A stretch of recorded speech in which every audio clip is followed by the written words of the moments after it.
Alrighty, good evening, good afternoon, good morning, and welcome to the stream. Today we're going to do some Kerbal. We're going to finish the station. We're going to get some crew and stuff in space. Yeah. All right, I need to check audio, make sure that is working. Hoodman, good morning to you. Okay, that is working. Sweet. Oh, everyone's playing Kerbal Space Program. I mean, everyone. That's okay. That's cool. All right, everything works. So let's do this. Do this and do this. So I heard from the mod author that's in charge of scrap and scrapyard. He made some changes. He didn't see any problems. And I did document how I reproduced the problem I was having, and he said it wasn't happening. So I unfortunately am not going to swap back. We're going to just go ahead. Is that a streamer bot command to detect the? Yeah. Yep. Actually, is what I do is within streamer bot. Hang on, that was a darn good question. Someone help me write some code for a shout out. Now they've done a brand new shout out command that I've never done before. But yes, they hang on a sec. Shout. Oops, it's an action. Shout. I have a shout.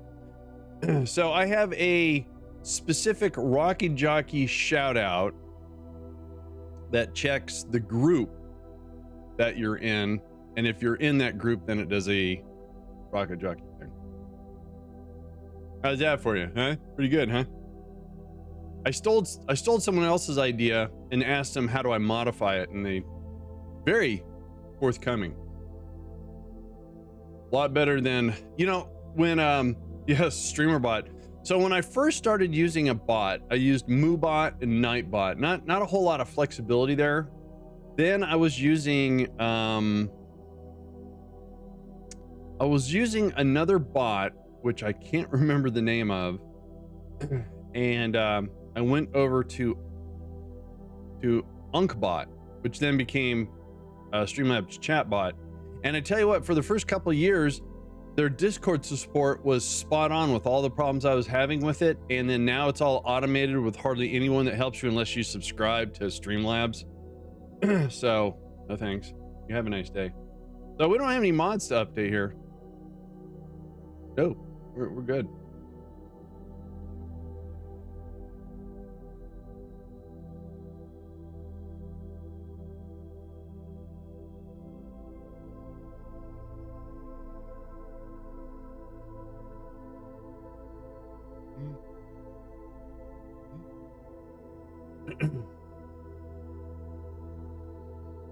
And then I understand that Twitter is discontinuing or limiting access to their free API. So that's going to break a lot of stuff. Not a whole lot for me. I have a timer that will tweet my last tweet when I'm live. And yeah, I know.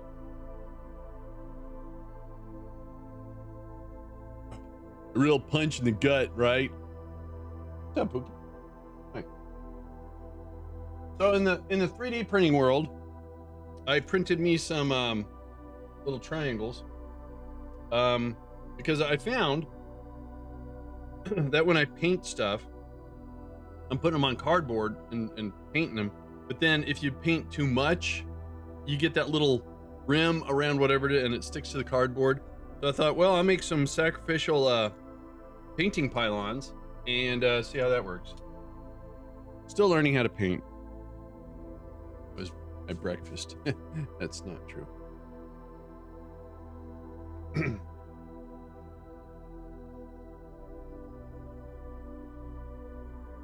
I printed a G.I. Joe ammo crate, and then I increased the size. I also made a no, I didn't make it, I just found it. A bullet, and I'm learning how to sand and all that kind of stuff. Hang on a sec.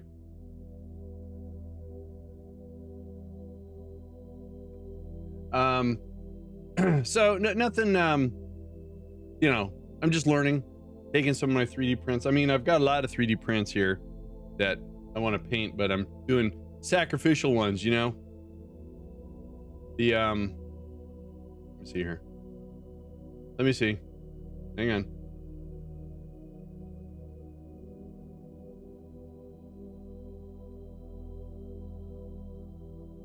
So with the slicer software you get, it's actually not that bad. Where's my desktop? This was a G.I. Joe ammo. So this. That's what I printed.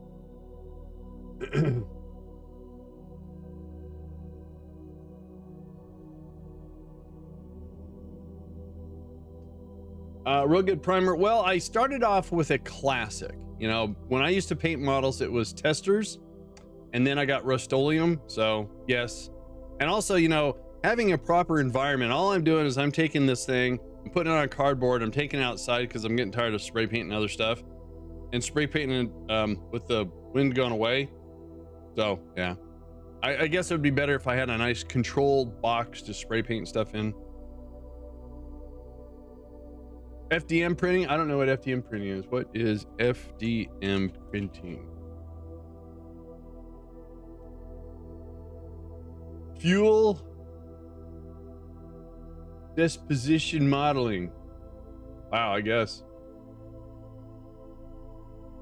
Oh yeah. Oh. I never knew that's what. Fused filament fabrication. Wow. Wow. Yep. Yeah.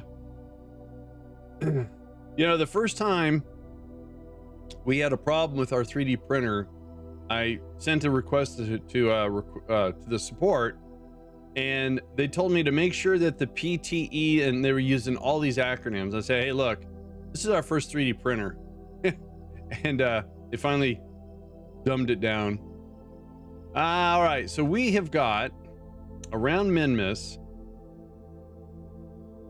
There it is, the science lab.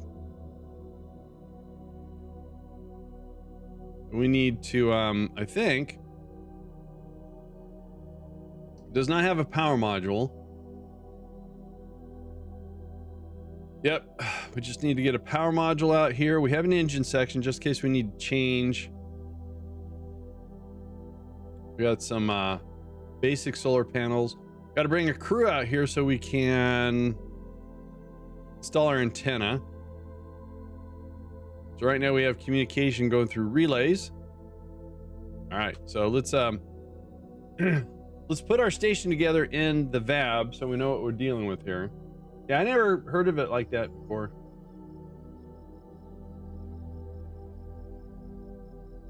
All right. So the last thing we sent up was the HAB module, I think. Berthing quarters.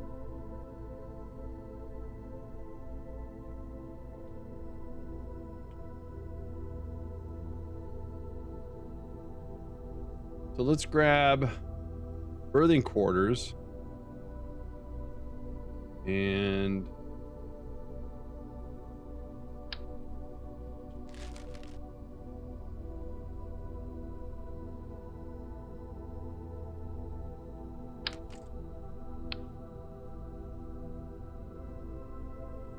let's make a sub-assembly because I'm not real good with the whole merging of stuff. It's a kind of a nightmare. All right, so let's clear that out. Load in the science vessel.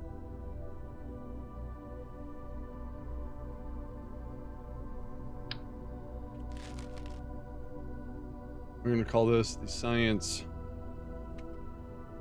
station.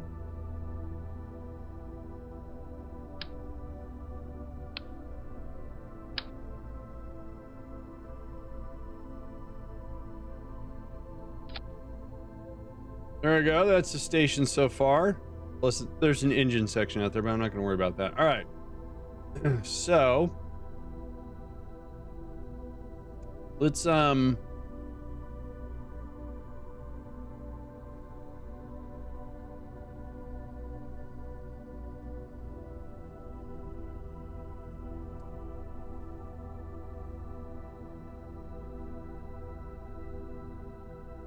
good morning. Long time no see. I'm actually up when you're streaming. Well, I try to be as punctual and consistent as possible. However, with that said, I'm currently in crunch mode at the project site, which is the house. So I won't be streaming probably maybe the middle of the week, but Monday we're tearing out the upper cabinets in the kitchen. And then we have some sheetrock repair probably to do. And then after that's fixed in the kitchen and the dining room, I have to go through and mud and tape and patch holes and sand and stuff like that. Argy, how the heck are you doing, man? So, and I do try to post some progress out on Discord a little bit. So, yeah, I know. Very exciting.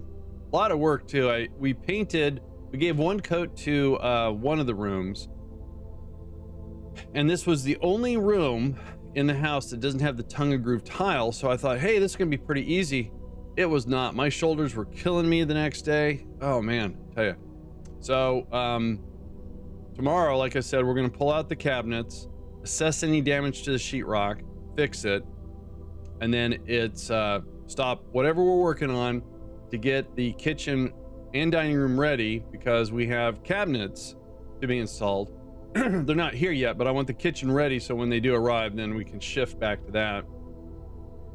And then we're going to put up the framing of a new bathroom. It is, yes, it is. So a lot of moving parts. A lot of moving parts. I did the whole of mine in 2001, full rewired, damp core. What's damp core, sir, Argy? Replastered, new kitchen, decorated flooring. Wow, that sounds like a lot of work. All right, what am I doing here? Oh yeah, I want to. Actually, I'm doing this wrong. All right. I'm gonna build on this just because it's here. Yeah, the house about a year ago, no, almost 2 years ago, had a bathroom remodel.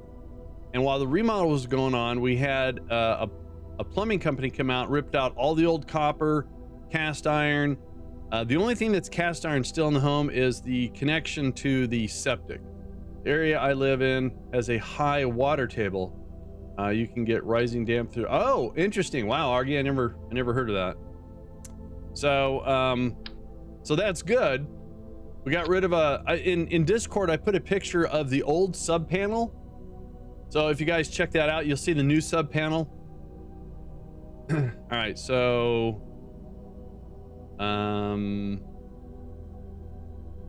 actually, hang on. I want to do this in kind of a reverse order, just so I do it right. Because if I do it actually in reverse order, I'll forget what I'm doing. So, will that be too big? No, that works exactly. That's nice. All right, sweet. I like that.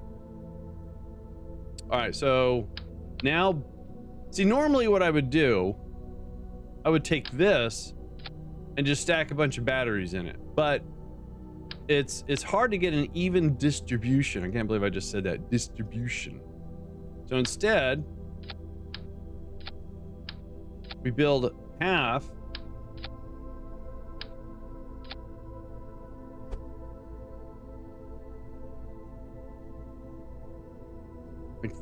Like that, I think. Right.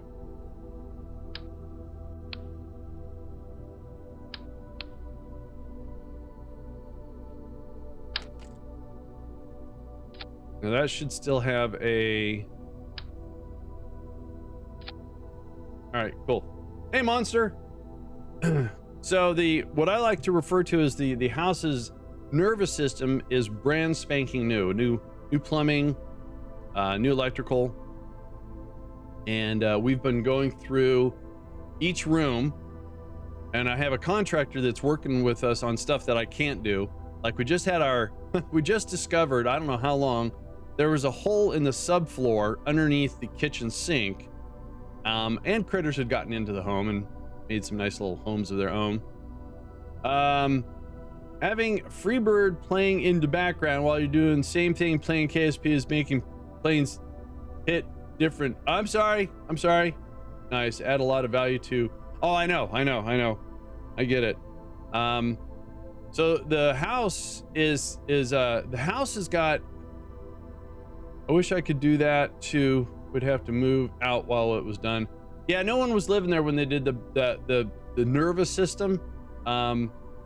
So yeah, it was vacated probably for a couple months, and then the resident moved back in, tenant.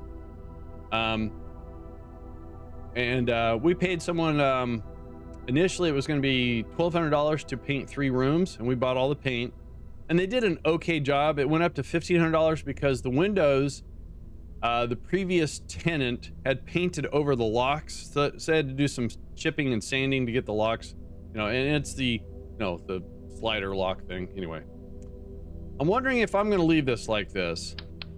So anyways, all we have to do, and it sounds very easy, is we have 1, 2, 3, 4, 5 rooms to paint. That doesn't sound like much, but it's the patching of holes in sheetrock and in wood, sanding, painting, sanding the painting, and then painting again. What we have discovered is the best way to do it is to go the long, tedious route of prepping for using an air sprayer, because even though it's a lot of prep work, painting with a moving to put out, thanks for the 22 months, man, appreciate that very much. Using a an airless sprayer.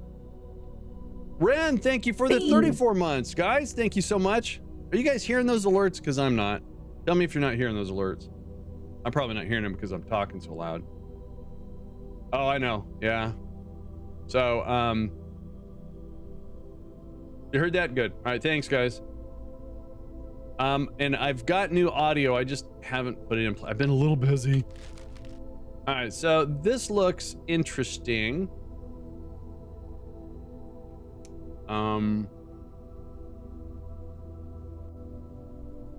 So if I make this route, okay, let's get this off to the side. So that's packing a wall up 10K of power. That's a lot of juice.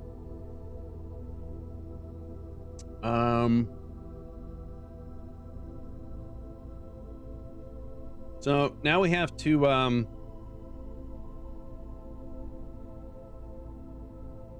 make some changes and make them universal. So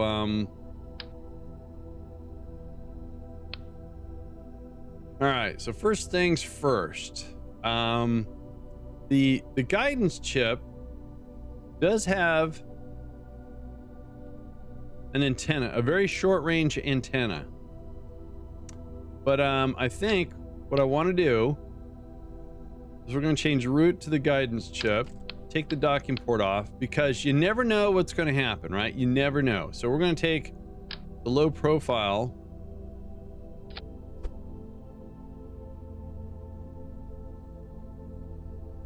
Oh, okay. Oh, you know what? Hang on a sec. Let's make this route for a sec. All right. Then we're going to make that heaviest. Good. So now that gives us an antenna. I like that. And then this should fit. It's got a little bit of a gap. Let's fix, oh geez.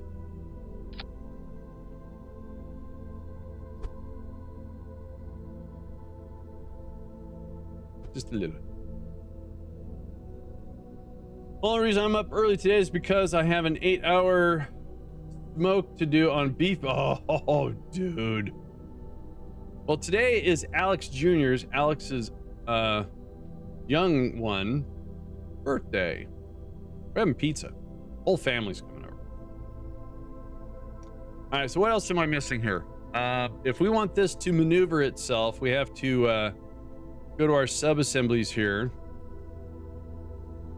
and grab our mono.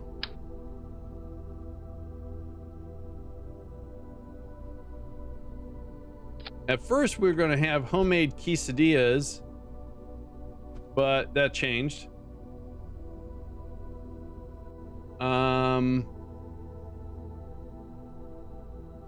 RCS build aid's going to have a field day with this. Oh wait, maybe not.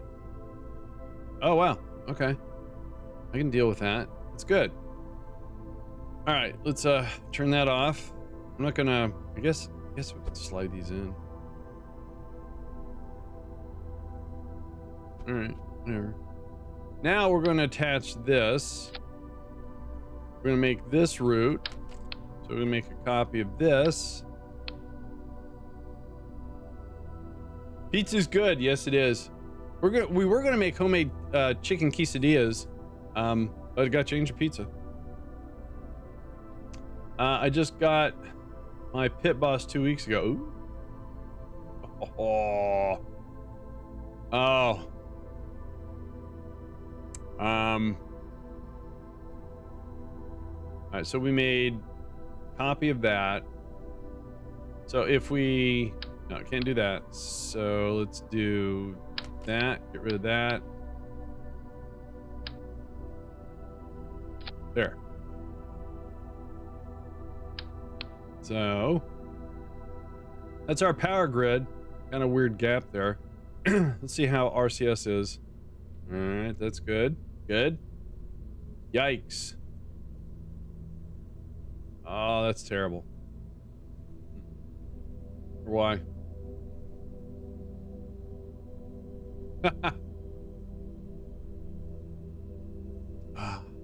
Why? Hang on. Let's do something here real quick. So this is actually the power module. All right, let's save that. Get rid of that. Get rid of that. Let's put that under there. Oh, geez. Okay, save it. Let's hop out and hop back in and see if it's just a Kerbal thing.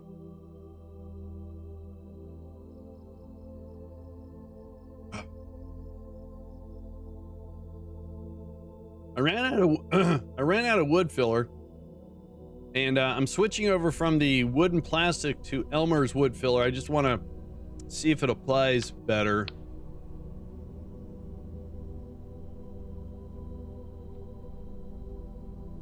I guess that's good.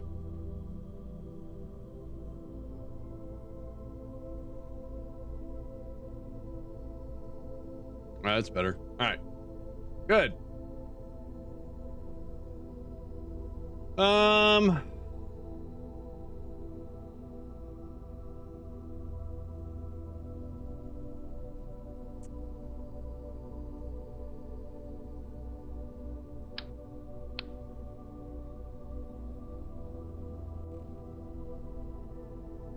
This wasted space is gonna bug me a little bit.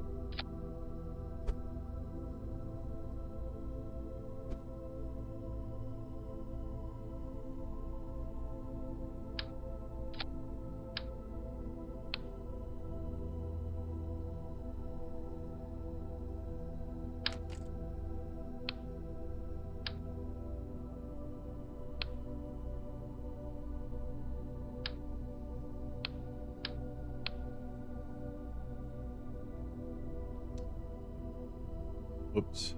There.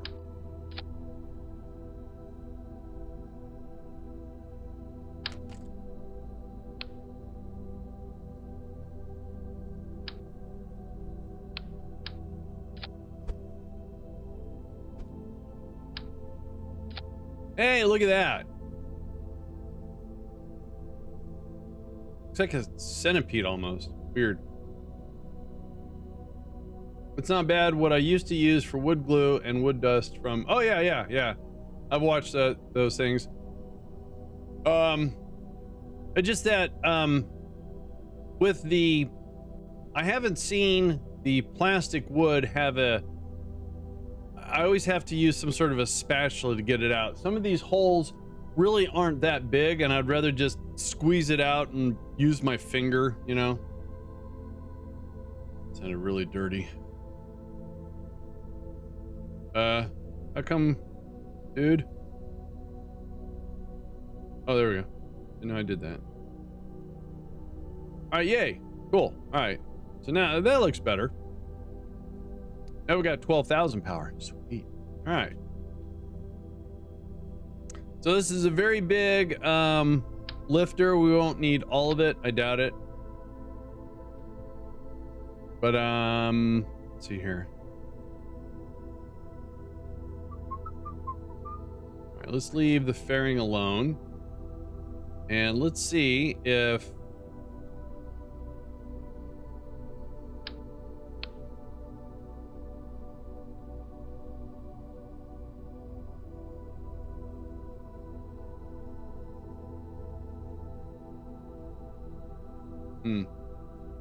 kind of a low thrust to weight ratio with a high delta V to get to Minmus.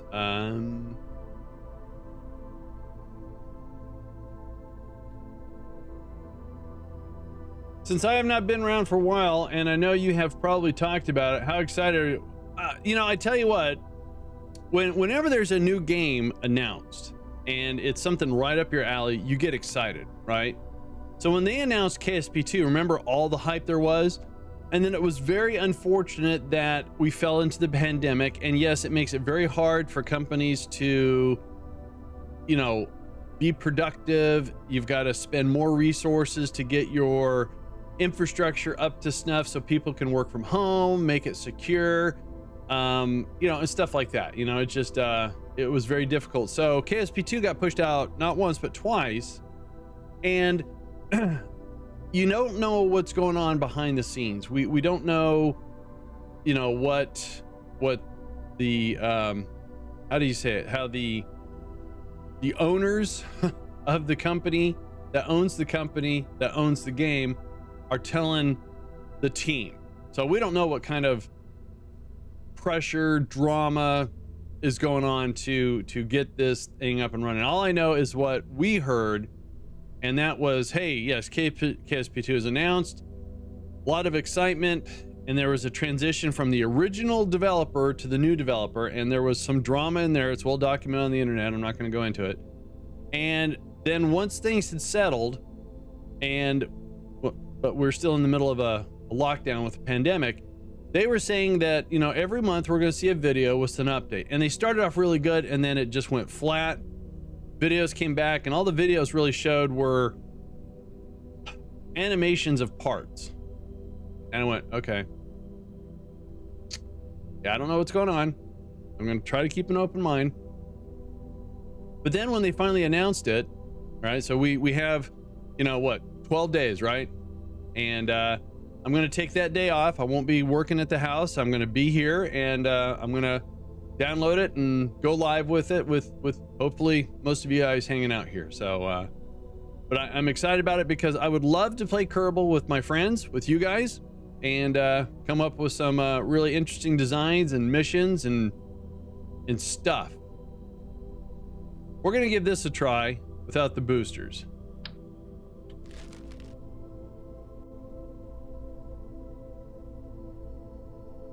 Just a very basic rocket. Okay, that we're gonna turn that off. Don't need that. Let's put this. Oops. So I'm always excited when there's a game that I know I'm gonna have fun with that comes out. Like when, so let's set the timer for way back when I used to be a real, the only games I had a lot of fun with was RTS, real-time strategy games.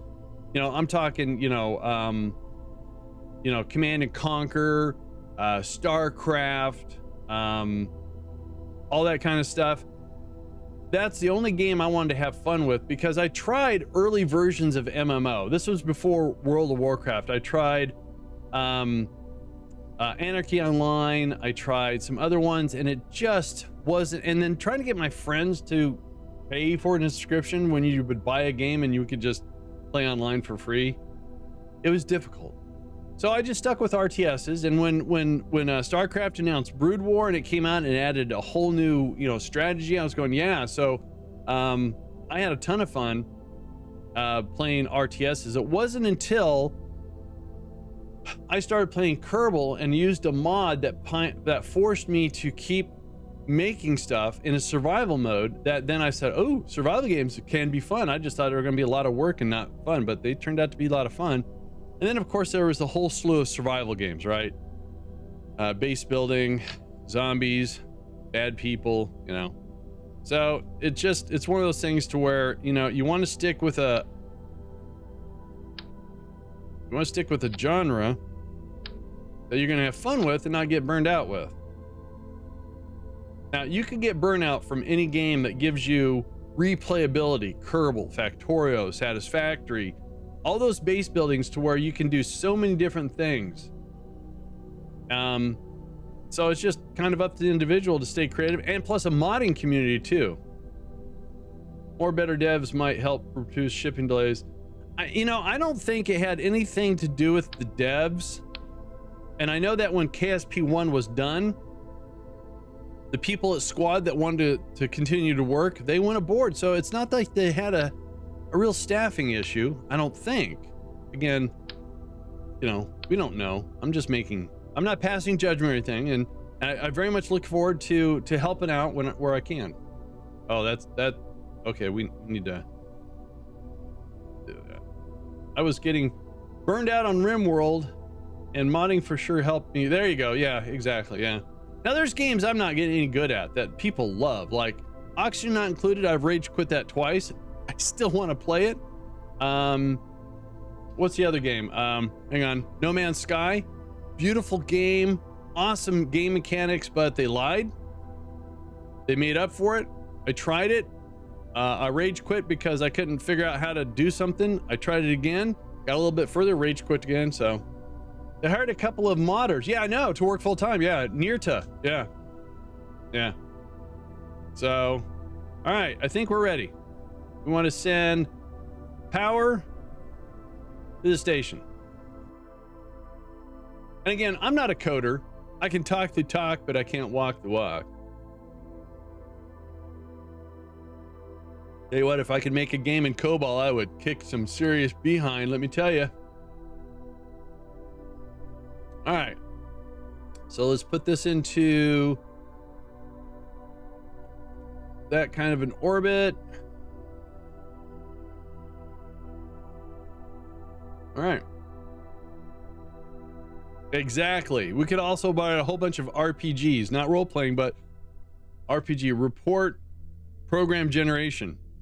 I didn't really do a whole lot in that. Oh yeah, it's a simple rocket. Yeah, I'll get out my teletype and my band printer. We'll have some fun. Cobalt and Catacomb. There you go, Foodman. Yeah, I use the Ascent guide. You have to unlock this, so you have to do a bunch of launches before you unlock the part. Yeah, MechJeb has got a lot of really cool tools. I used to get a lot of flack because I used MechJeb. And you know what? Those people aren't here anymore. So, who on them?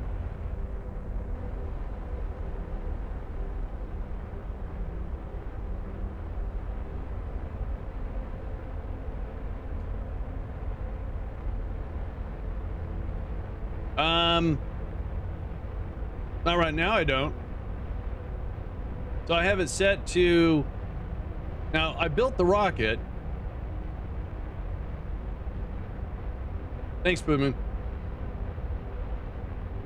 Well, so think about it. So, in my defense, yes, I could launch my own rocket over and over and over, like Boomman said. And even in the early days of NASA, they used computers or advanced egg timers to do things. So, you know, it's if you use a mod to do the hard work for it, it becomes a crutch, right? So I did for the longest time use MechJeb to do my rendezvous, but then I learned how to do it, and now I have fun doing it. Exactly. Yeah, you got to design a decent rocket, otherwise even MechJeb can't get it out there. Oh, you know what? Oh, never mind. Use it for launching, but normally do. Yeah. Rendezvous and docking manually, so much fun. Oop, okay.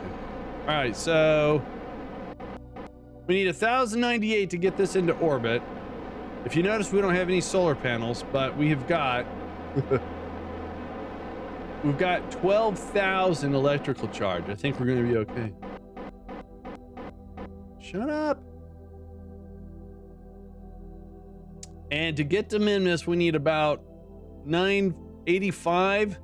So at this stage, we have enough to get there, enough to get an orbit, enough to do a rendezvous. So we'll be able to stage off this stage. Yeah, okay, we have an antenna, so that means there's a probe core in there. We'll be able to stage this off, let it deorbit, and I won't have any floating debris.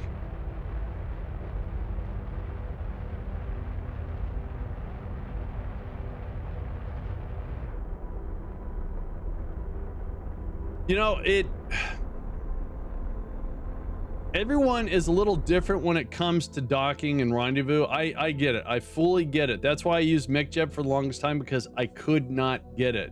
I would get kind of close, but then after watching Das Valdez design, like this thing right here, wouldn't be able to dock this thing. Not very well. But I'm not worried about this whole thing or even this thing. I'm worried about this. So when I designed this, I used a mod called RCS Build Aid, and it helps you make something that doesn't have,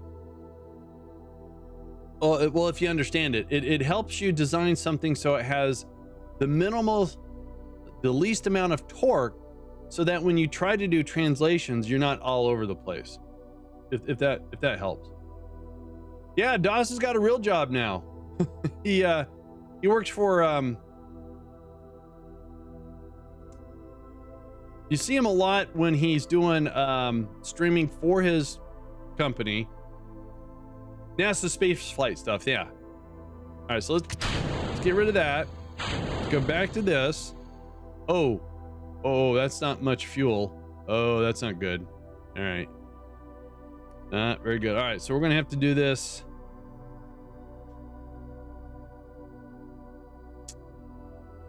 Okay, let's go to the AP.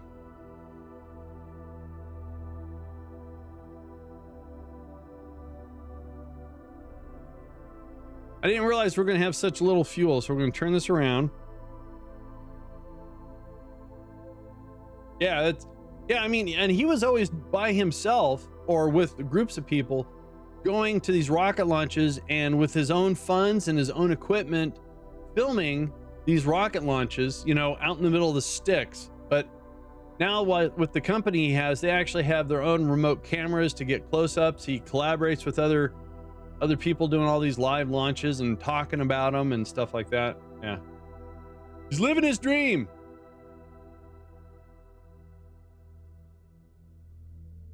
So Alex bought me a gift. She bought me a battery. It's just not any battery. So some of you may know I have this niche I want to do. As soon as the house is ready or near ready, I'm going to start filming one of my DIY projects, which is a solar setup, right? So I have 2 large solar panels. I have all the equipment. The only thing that was kind of, I didn't want to say I went low on the budget, I just didn't have enough, is I bought only 1 lithium battery, but she just bought me a second one. And what I love about these batteries, they're lithium. is they have a low temp turn off and a high temp turn off. So if it gets too cold wherever they're stored, they won't allow you to charge them and bust them or anything like that. So yeah. All right, so we are going to, oh, not quite. Let's use RCS. There we go. The funny thing is, I have all my solar equipment stored in bins and stuff like that, except for one of the bins I took the lid off. All right, Argy, have fun shopping. Can you pick me up some bran muffins, maybe? If you got any? I don't know. We're using RCS. I need to bring this in. I just want to bring this in as far as possible. So anyways, with one lithium battery, which is rated at 100 amp hours, I knew it would work. It would keep things on if we had a power outage, but I wanted another one so I could stretch that to 200 amp hours.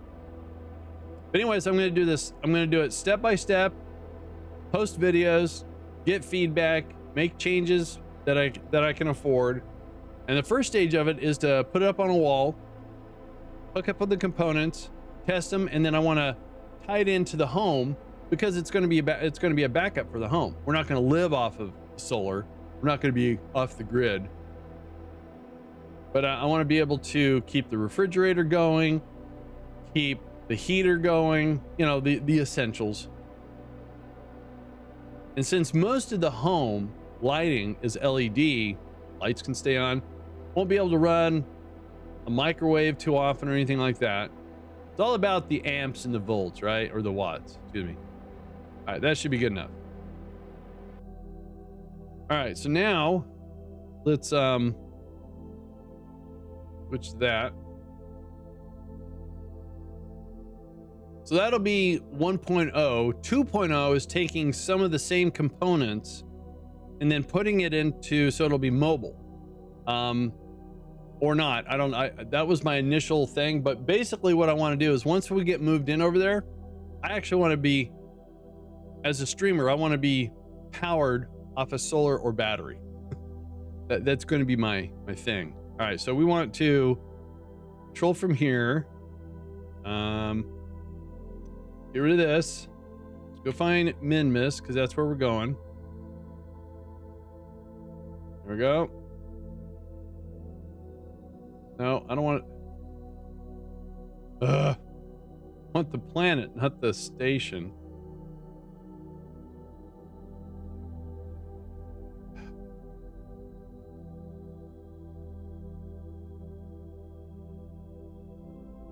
That's better. I never did that before. That'll work. All right. All right, our station's at 35 kilometers. So let's bring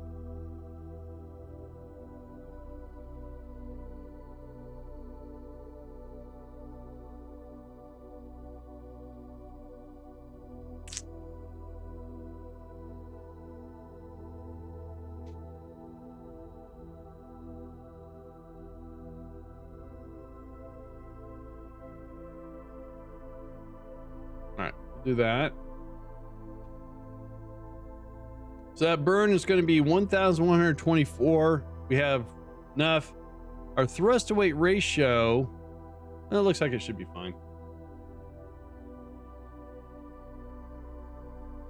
And also, I haven't switched, but I'm trying out. I'm using the new Opera browser, Opera GX. Hey, what? I'm digging it a lot. When I did a side-by-side comparison, Opera had less CPU and less memory going on with the same tabs open than Chrome did. So I'm digging that quite a bit.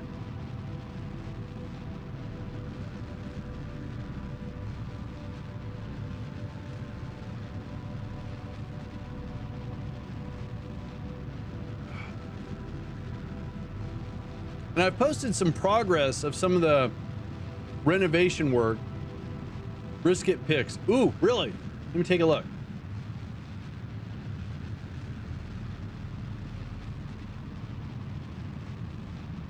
Oh, that is an amazing smoker you got there. That looks so good. I almost want to say it looks like fish, but I know it's not. That looks amazing.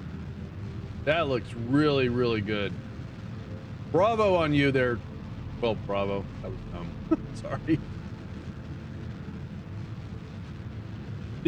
What I was trying to say is, the last time Alex painted the house, she had to leave and I was left all by myself, and I ran into an issue when I was cleaning out the rental sprayer, and my solar equipment was on top of the washer and dryer inside bins, but I left one of the bins open because I was looking for something in there, and when I was cleaning out the sprayer, there was too much pressure, so the paint splattered.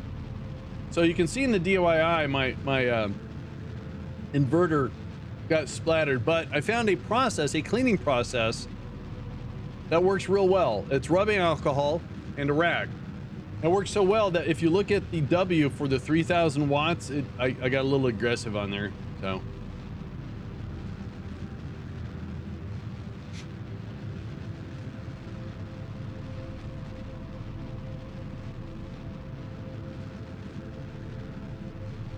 But there's pictures of the hole in our subfloor, and it got repaired.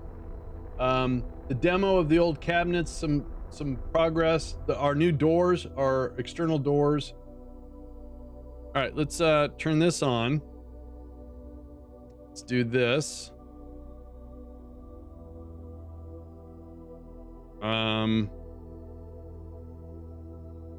Wait for this to settle down. And all of these should be at 33%, right? It's just a random number I picked. Okay.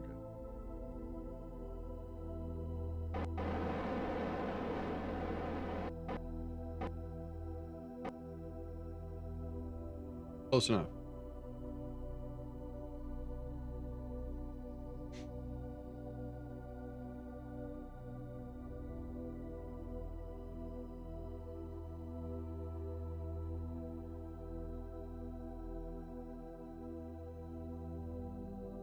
So initially, Alex and I were going to keep the upper cabinets and just get doors to match, but they are they're a little worn. They're not outdated. They're just cabinets, but the sub panel used to be in one of the cupboards, so we have to take out part of the shelf, put in a new shelf. Patch the hole. We have to patch the hole anyways. And there is one of the shelves has got a big ugly knot in the middle of it, and it's got a big crack at the other end. So since the cabinets really weren't that expensive, we're going to get a quote on upper ones, and I'm pretty sure it's going to come in at the same price. And so might as well get, since we're doing a new subfloor, we're keeping the floor and we're going to paint it. It's going to be basically a brand new kitchen. We've got new appliances, so why not get new cabinets and start off fresh? All right, let's get an orbit here. So we're going with a high orbit above. Oh, that's really, oh wait, that's not right. That's better. We're doing a high orbit. And then we'll do the rendezvous manually, or we'll do the rendezvous, get there, and we'll probably disconnect this engine section so it won't be causing us any problems. So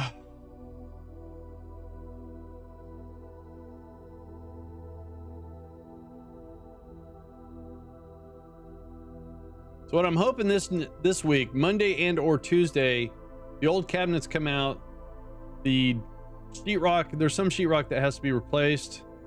Short little burn. There we go. And then I'm buying some extra sheetrock for the garage because I've insulated it already, because I want to put up some, well, I want to sheetrock it so it looks nice, and then tape it, mud it and tape it, and then I'm going to start filming my solar project. I have to figure out lighting though. All right, so there we are. Now we want to set up a rendezvous. So if you want to learn how to rendezvous, I'm not the greatest teacher, but the way I do it, it works. So as you can see, I like to come in usually above my target, and I try to take the altitude. I want to say double it. For this one, I doubled it, but usually if, say like you have something around Kerbin that's at 80 kilometers. Well, I like to go about maybe 125 above it. That way you got a lot of room to work with. So the first thing here is that we're at a different inclination. So that makes it a little hard to do a rendezvous. So the first thing I'm going to do is at the descending node here, I'm going to make a node. And then I'm going to, we're off by 5.6 degrees. So I'm just going to make that change. So we match the inclination.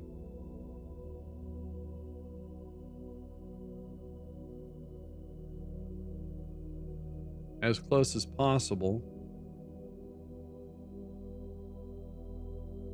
There we go.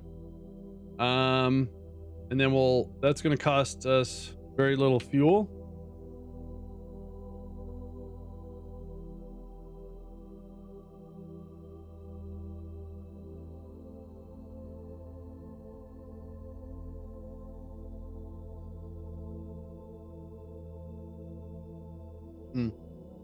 On Friday, we had a company come out and give us a quote. We're going to have 2 rooms carpeted, and a really nice quote too. We have to see if they're going to work with us because their quote's only good for 10 days. And we like the price. It's just that I don't think we'll be ready in 10 days because 10 days, the cabinets won't be there and installed. And that means we're still going to be in the middle of painting. And I really don't want to have new floors down and painting because, well, I'm a klutz. All right, so now we have the same inclination as our target. And we're going this way. So we want to, well, right here, I'm just going to make a node. We're going to slow down. We're going to reduce part of our orbit here.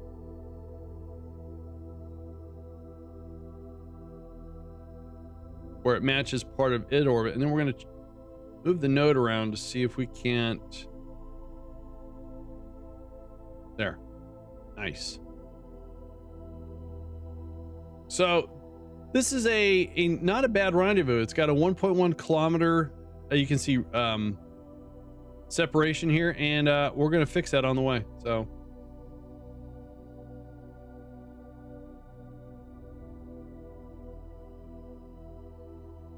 that's going to cost a total of 10 delta V just to make that. And again, we have the gas in the tank.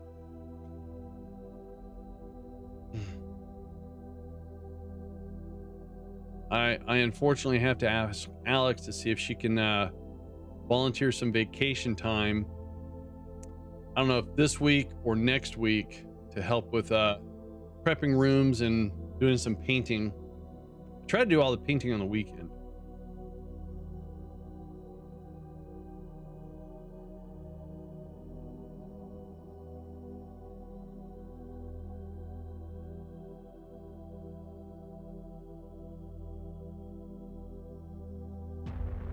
All right.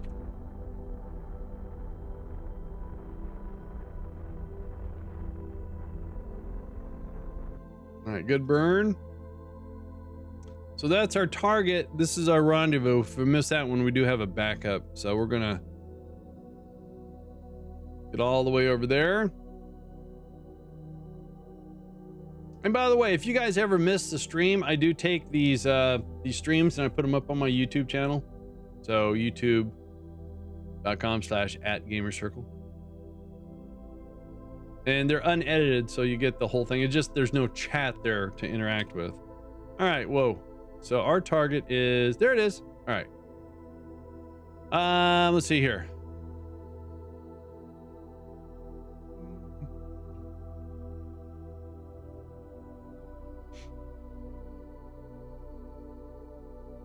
So right now, we are 6.2 kilometers from the target.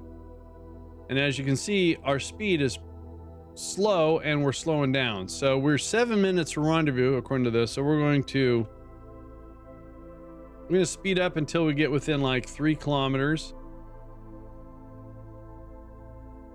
And you want this on that. So it's actually not bad. We're just gonna push.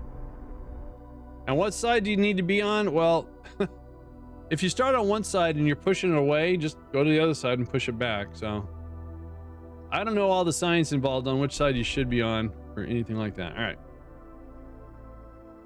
Now we went from 1.1 kilometers to 644 meters. So that was good. So let's get within 2 kilometers.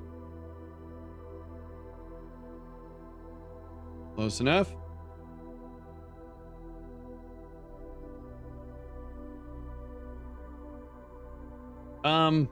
When you're on target and you're wondering how fast you should be going, again, not scientific, but usually I take my distance. So we'll say we're 1 kilometer away. Move the decimal point over and change the kilometers to meters per second. So I should be going 10 meters per second. So the speed's okay. As long as I'm not vastly over how fast I should be going. We're going to get a little bit closer. There we go. And then we're going to make that adjustment again.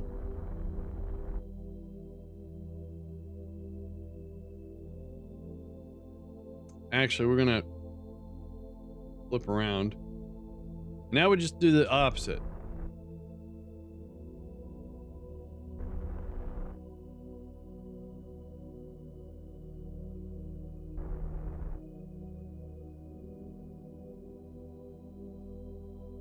All right, we're 2 minutes from rendezvous.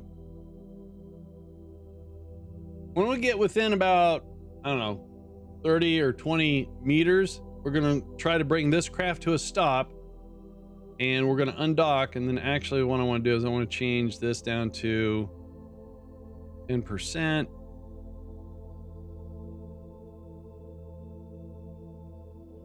Don't need that anymore.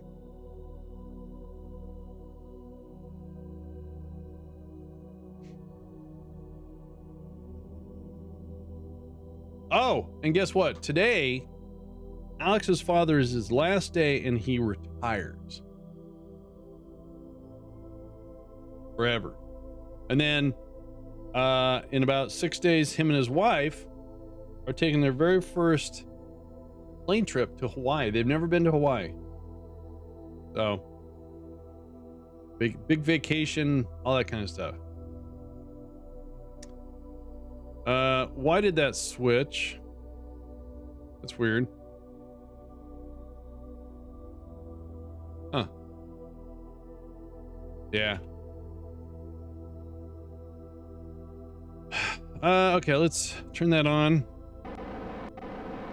So we can use RCS here to get us lined up.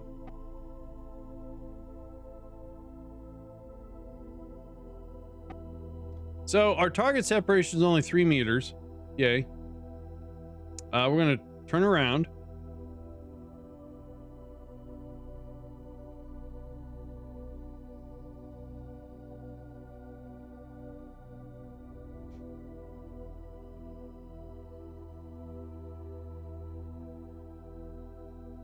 We're going to use RCS to slow down.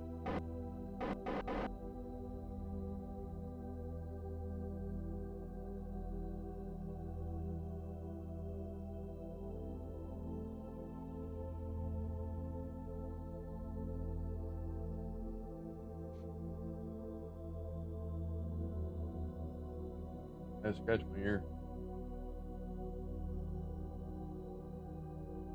All right, so let's start slowing down a little bit more. Remember about... That was weird.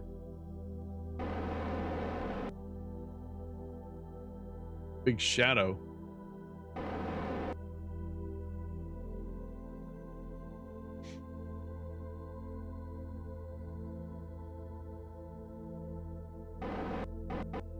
I want to get this down to 0 if I can.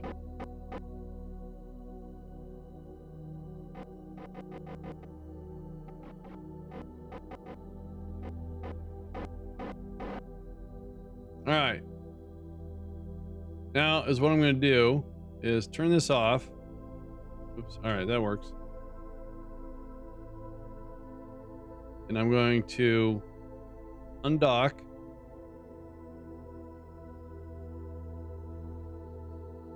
I'm going to switch to this to make sure this is not going to collide.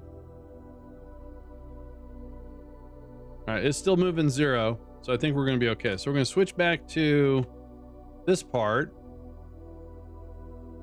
And I want to control from here. No, I want to control from here. And I want to dock there. So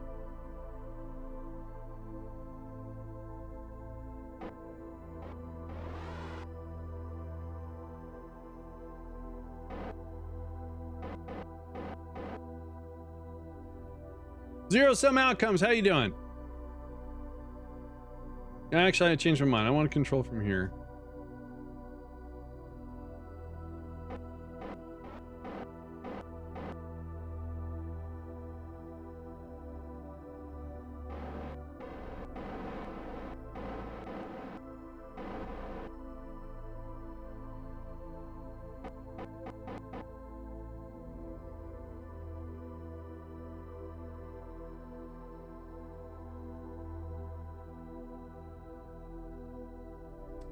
Let's switch over to this station and this thing squared up here a little bit. Okay.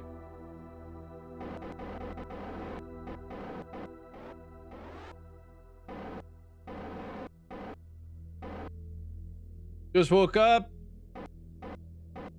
fed the dog, and now watch some KSP. How are you? Well, let's see. I fed the cat. Now I'm playing some KSP. So I think we're about the same, you know?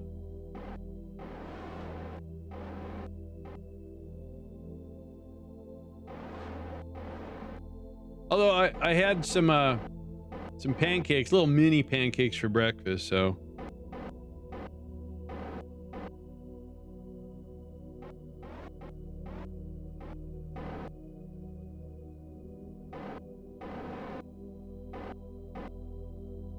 Trying to get this lined up here.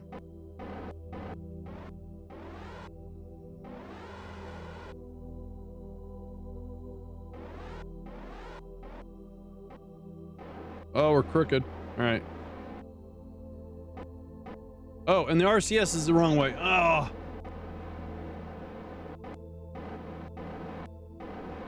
Hang on. I wasn't counting on my RCS being all wonky there. I'm trying to get all my RCS lined up.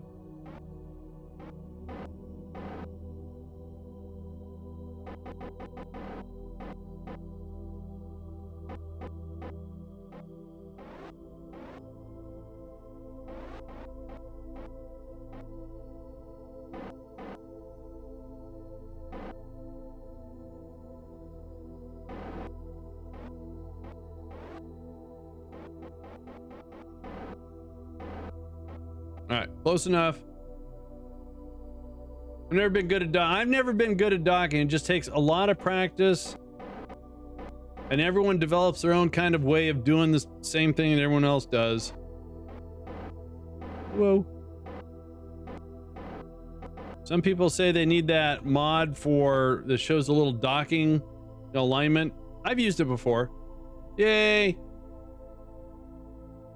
Those are lined up pretty good. I like that. All right, cool. Oh, you know what? Oh, epic failure. So I don't have any solar panels attached to this. Oh, man.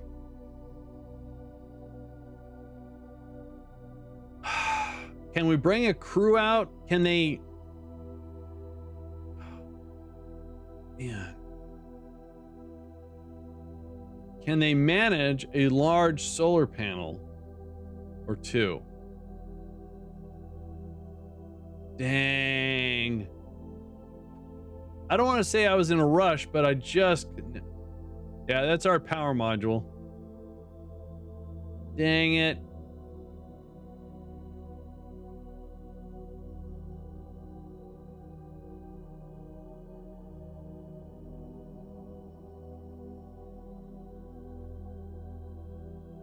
So we don't have a real way of doing any power generator. We have some static panels, but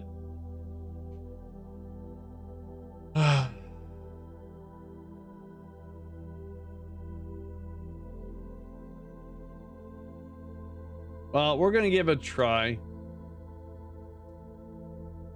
Oh well. All right. Let's get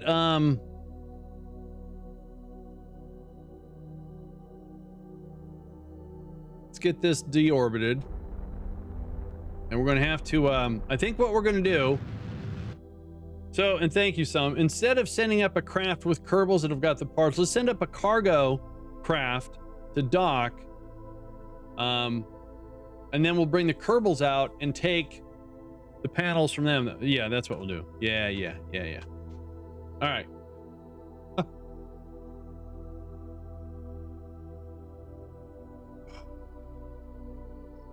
Dang it. Darn it. All right. Do we have the big panels unlocked? Yeah, we do. All right. Darn it. All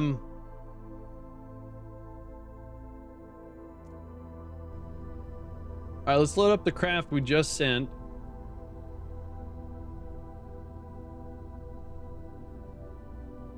Cargo module. All right. So let's take that off of there. And let's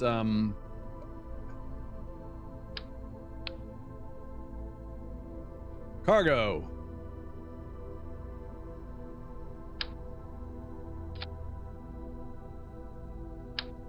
Oh, all right.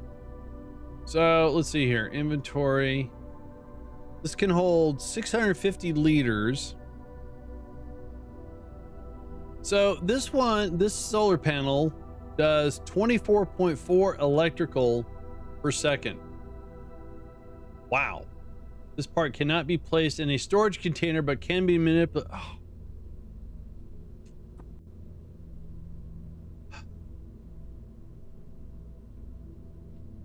Solar panel cannot be retracted. This is a cargo part that can be placed. Okay. So does that mean all the ones like these? All right, so that one can be. So that one is just so big that we can't. All right, fine.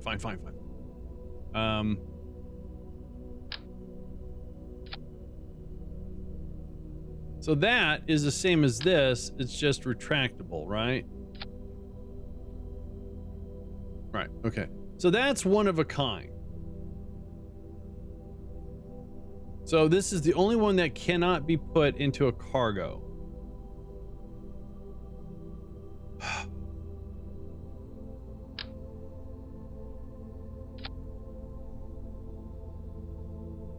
Oh, that's a new one too. Oh, okay, all right. So 24.4, 8.3,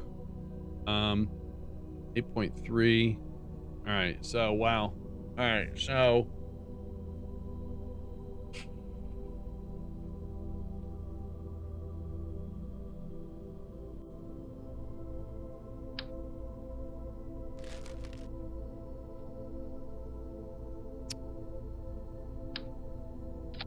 hang on, I'm just playing around with ideas here. So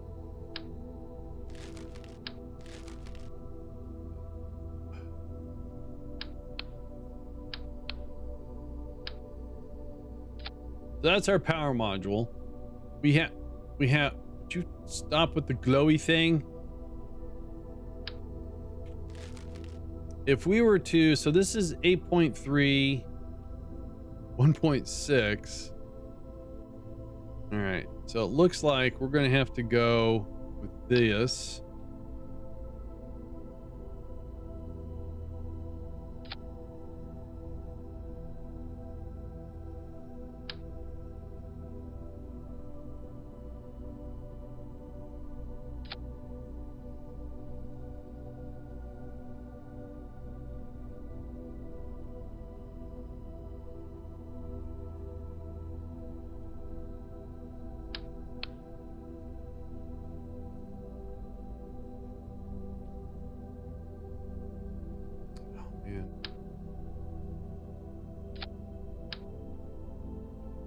So in the editor here, this is going to be pretty easy, but we're going to have to do this instead of 3 times. We're going to have to do it 6 times.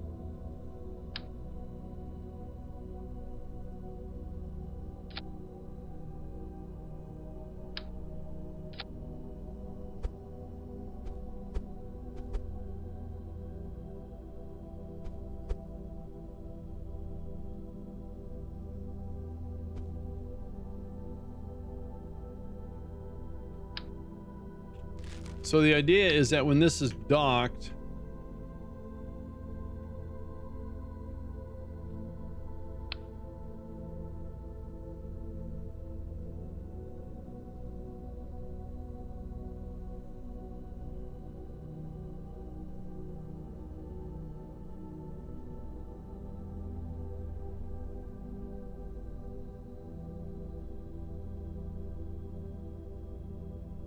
this part cannot be placed in a storage container, but can be manipulated. All right, so... All right, I have another idea.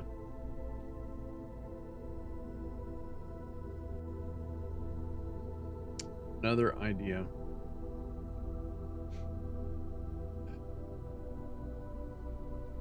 What if we take our orbiter and put the solar panels externally on the orbiter and then take them off the orbiter? That way,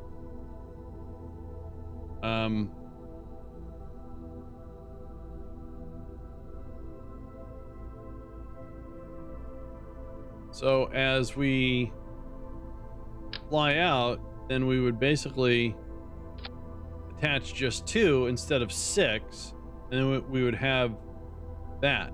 I think that's a better idea. It can work. All right, so time to design an orbiter. Okay. We need to unlock the 3-person orbiter, or pod. Pod.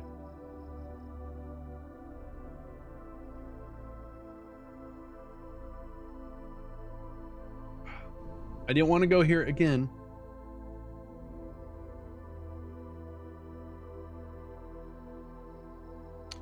All right, let's do this. Right. So that's going to cost 300.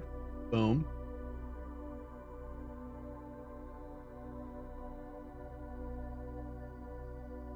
All right.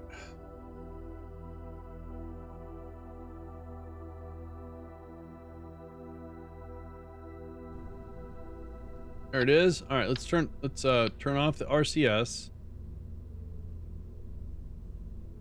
Okay, that's disabled. Hey, that's got snacks on board already. Cool.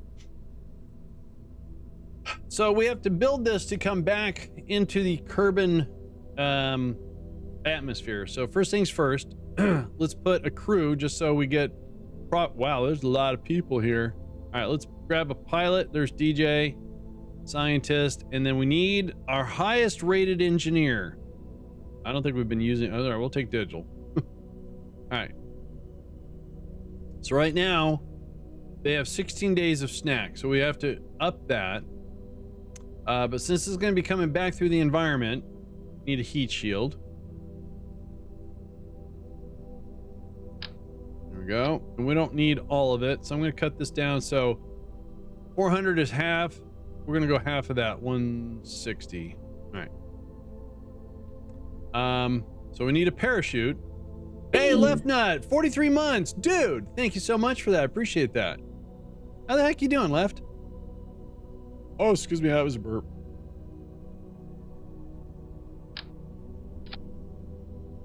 Thanks, Monster. So there's our parachute so we can get back in. Set that. But we need a docking port, so I'm gonna do a little cheating here. Sleepy, but I'll survive. There you go. Get that little bit of caffeine, whether it's tea, coffee, soda pop, you know, whatever it is. Turn on some cartoons. There you go. So that parachute will still work like this, because then we're going to go through and do this. And we're going to put the... Now, a lot of people say, hey, Andy, why don't you just attach it to the node? Well, there's no node because the parachute's there. So I play this weird little game called Align the Solar Panel. Like so. And I try to get all the little lines lined up best I can.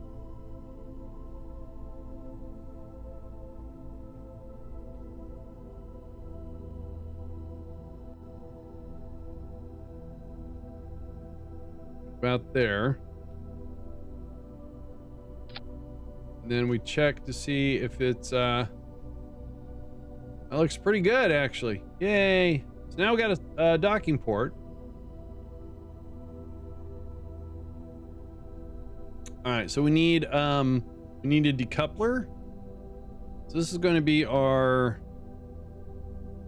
Kerbals in space Redux Minmus orbiter. Spell that right? Hope so. Oh, that's too big. All right, cool. All right, then we need a fuel tank.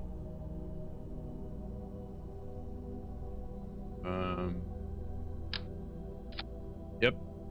Go big or go home, right? Because what I want to do is two things. This stage is going to get us there and back. So we got to have 1200 and 1200. So we need 2400 Delta V. That's way over how much we need, but we're doing that just in case. So let's put a that. Also, let's do some strutting while we're here.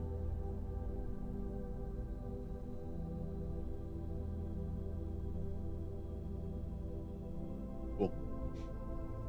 Now, what do we have for engine selection? Go Bobcat? So from Kerbin, so we need 2400. That's almost 2400. So we're going to add to it what we want, and then we'll see if we can't offset. So the Delta V is fine.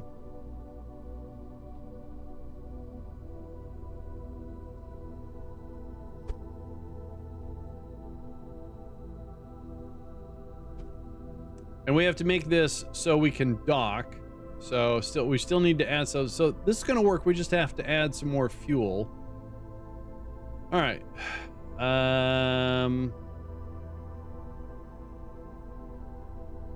So we want to take solar panels and take them off this and transfer them. Well, hopefully that works. So first things first is we're going to put 2 of those. Sweet. And then we're going to, as an orbiter, let's give it its own solar panels.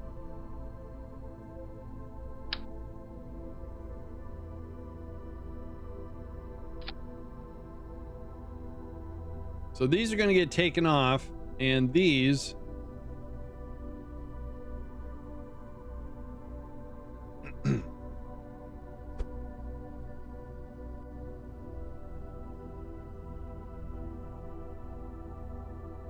so I'm going to attach these to an action group.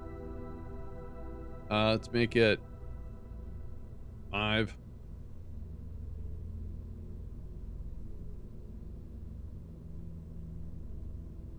Okay.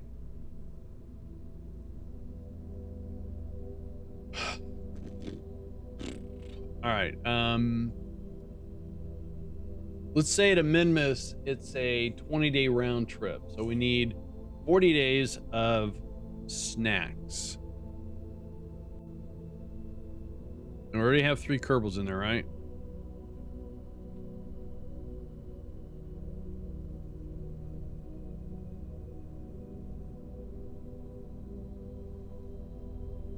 Payload. All right. So let's see here. Let's add.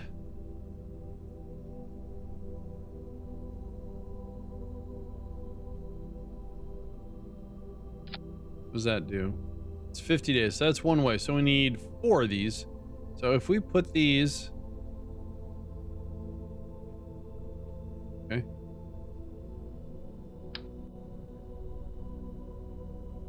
Like this. Cool. So now with 3 Kerbals, we're gonna have 83 days.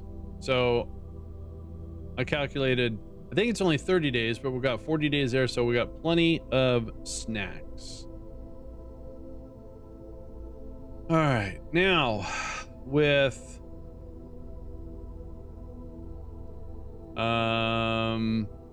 This thing has only got 150 electrical. Well, just in case something happens to our pilot, we're gonna put an antenna.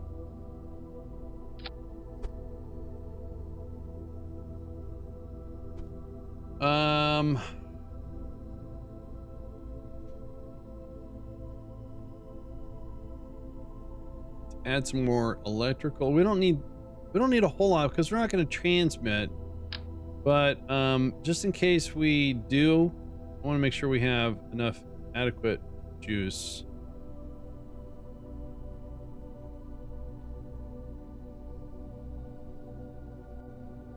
It's weird. All right, whatever.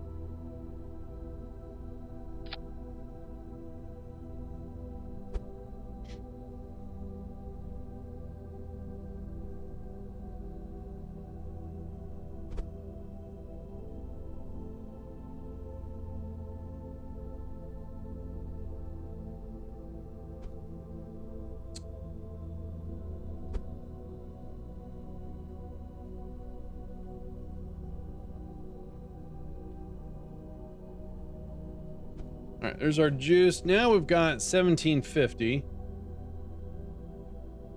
Yes, they're going to be in freezing temperatures, so just kind of slow burn to keep them warm. So what am I missing? Got food, I got power generations, we got solar panels we're going to take off to put on. We're going to have an engineer for that. How much do the solar panels weigh? Less than half a ton. And a Kerbal can carry a half a ton, right? So I think we're going to be okay. I don't know. All right, that's our orbiter. Now let's get the fuel that we have. Oh, is it in orbit? Okay. So if we get this to orbit and we spend 900 plus 230, so that's 1200 delta V. So that gives us 700 to get back home. I think that's enough. But we're going to do some saddlebags here.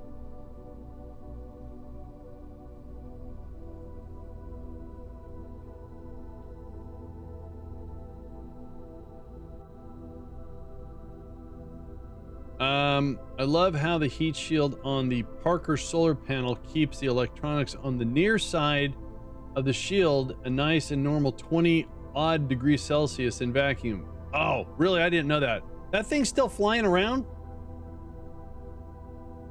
That's so cool. The fastest man-made craft right now.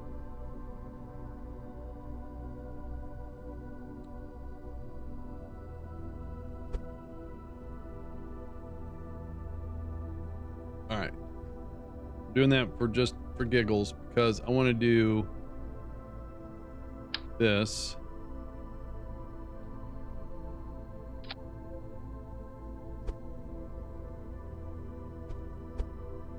Dude. Starting to sound like Ozzy, dude. Ew. Another excellent rocket jockey.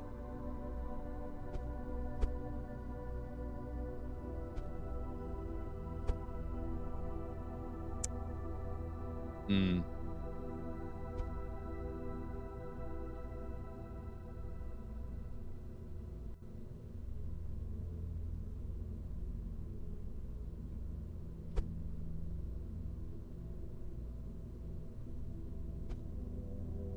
Why not? All right, so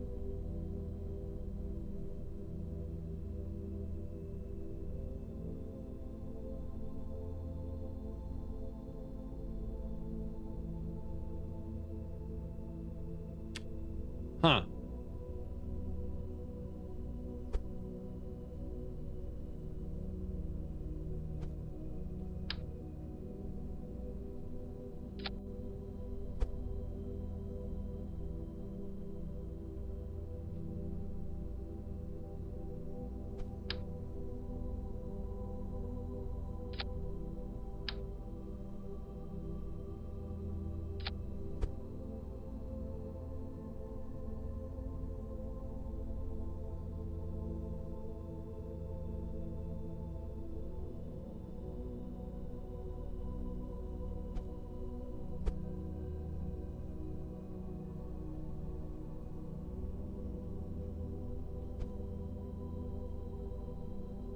This is where I turn off snapping and get exactly. That's what I just did. I want to offset it so I can make sure I can click on either or though.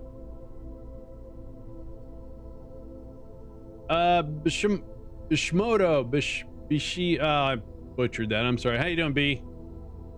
I'm an idiot. All right, so I think we got everything we need. Now we got to get some RCS on this because we got a dock. I did disable this one, right? Bishimoda. Thank you for the phonetic. I appreciate that. I tell you what, growing up, I make a joke about this. My mom stenciled my name to my underwear so I'd know what my name was. It's not true. I don't know why I said that. I'm sorry, Mom. But in the Navy, they made us stencil our underwear. Not so we'd know who we were, just so we'd get it back from laundry. I am revealing way too much. What's in my monster? All right, let's see here. So I'm pretty sure we're gonna go like this.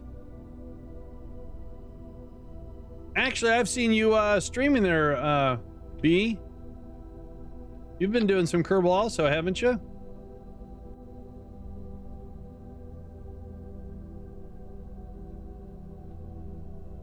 Yes, you have. I don't know why I just got excited. Oh yes, you have. I'm sorry about that. All right. I have never used that mod. I've always been afraid of a mod that uses, yes, Mercenary Maris, I'm getting excited and more excited. What is the underlining mod that you have to have?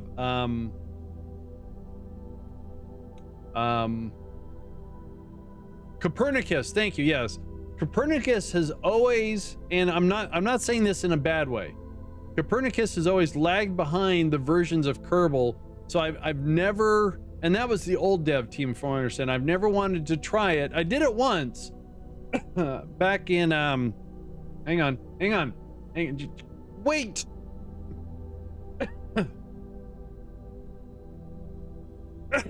Excuse me, sorry, that was rude. I'm fine. What am I looking for? I'm looking for something here. Hang on.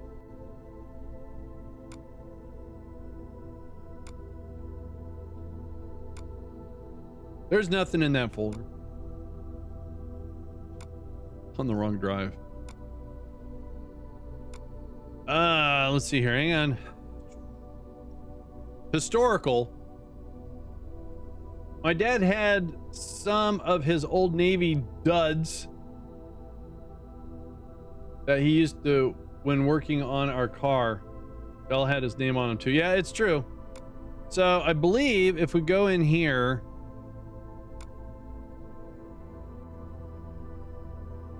oh, there's no Copernicus in here.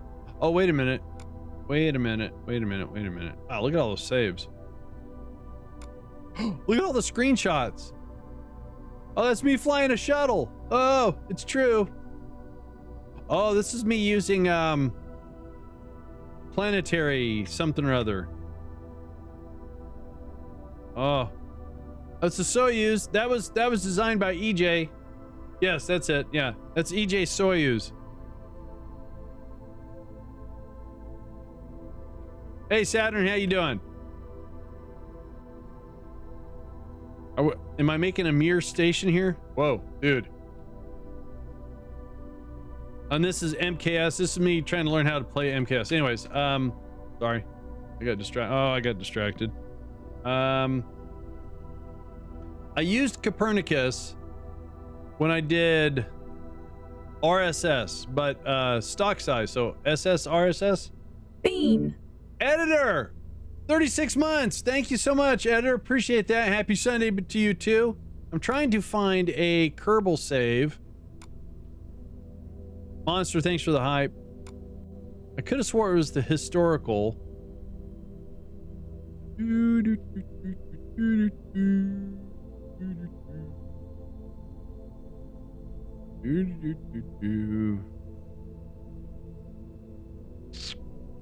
This one I was making an ISS. There it is.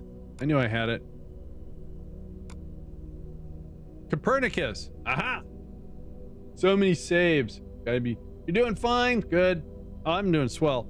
So when I was doing the stock sized RSS, so I had, because I was watching some of my fellow rocket jockeys use RSS, and their launches and burns were so long. Oh my gosh. So I used stock size so I didn't have to worry about it. And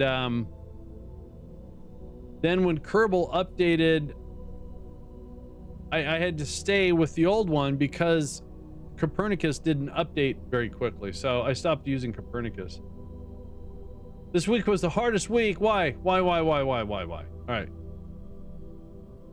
Okay, so dorsal and ventral have a lot of torque, but starboard and port not. So let's see if we can't fix this.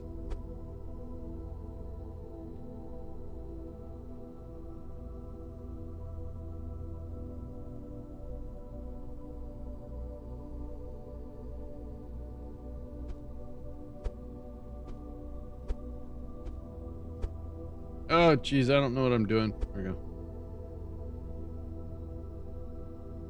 All right, so I want to put this.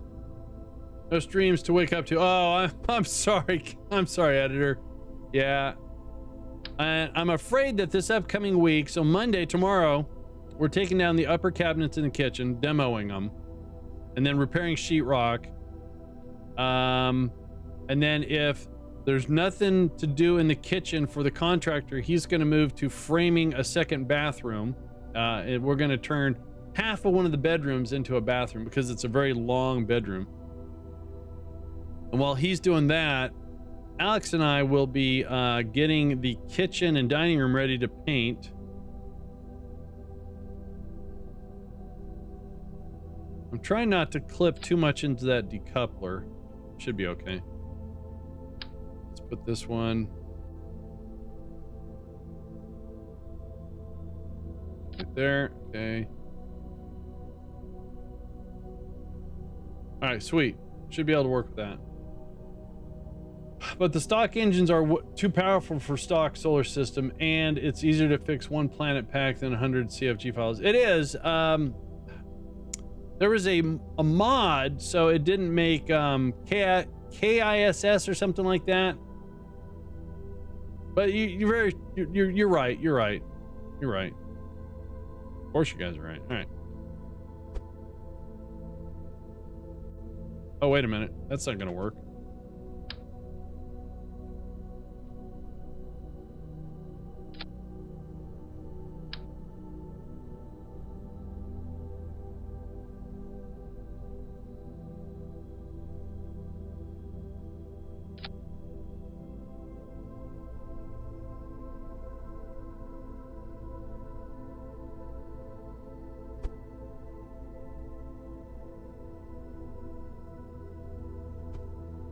All right, we're just gonna have to go with that.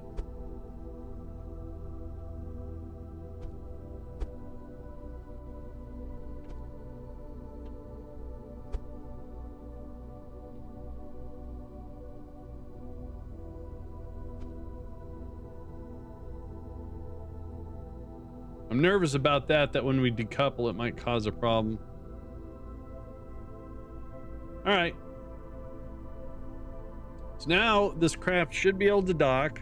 So when we get this to Kerbal orbit, it's got enough fuel to get there, do our rendezvous. It's going to be lighter when we take the solar panels off, if we can make this work. Oh.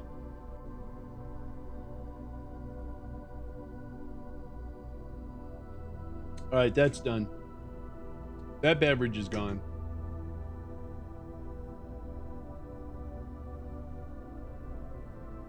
And we have enough snacks to get there and back. We do. All right, so now let's save this.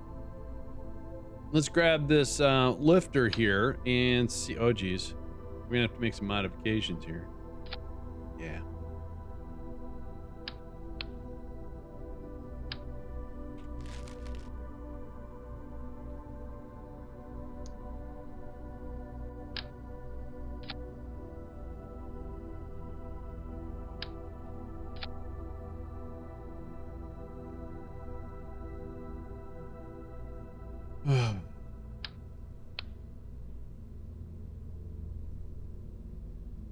What's up, Pookie? Huh? What are you doing? Pookie's here. Hi, Pookie. I would pick you up, but you don't like the lights. You get very angry.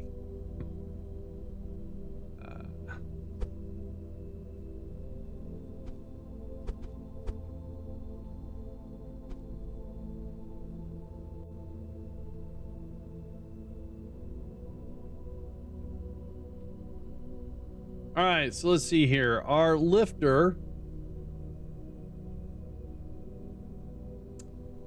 This will definitely get us to orbit. We might even have enough fuel in this to get to Minmus. I like it.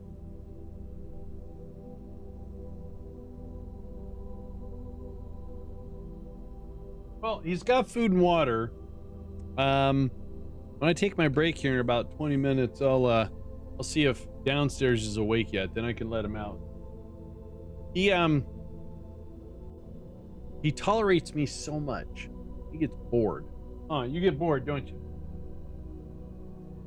Scratch his head. He's going, dude, just open the door so I can open the door so I can. I don't like being with you. Okay. Yeah, he's fine. All right. So we got Kerbals on board.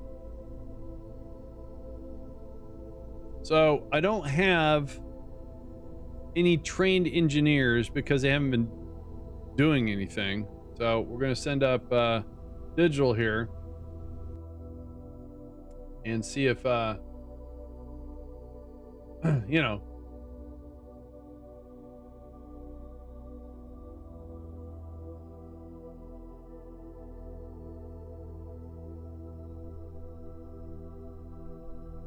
oh, all right.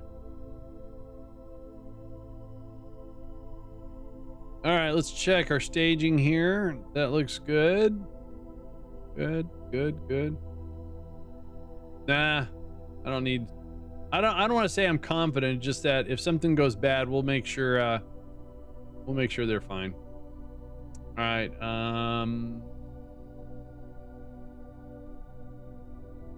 looks good.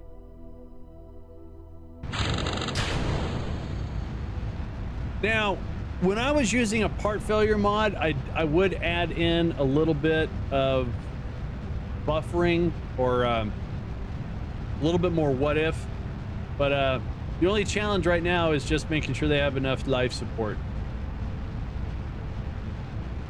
I had too much problems in the editor with the scrapyard mod. That was a dependency for O-scrap, which was the part failure mod, and the mod author says he turned off the logging, so I think it was on all the time, even though I turned it off. I just don't want to keep going back and forth with mods in the save, that's all. All right, booster's getting ready to say bye-bye here in about 20 seconds. So what we're doing is we're sending a crew. I just installed Dang It because I wanted failures. Dang It's a good mod. That's Linux's mod, if I'm not mistaken. I enjoyed O-scrap because it had the generational thing. So if you recovered a part, you could reuse that part. It would reduce the cost, and the safety rating was higher. Okay, we turned off RCS.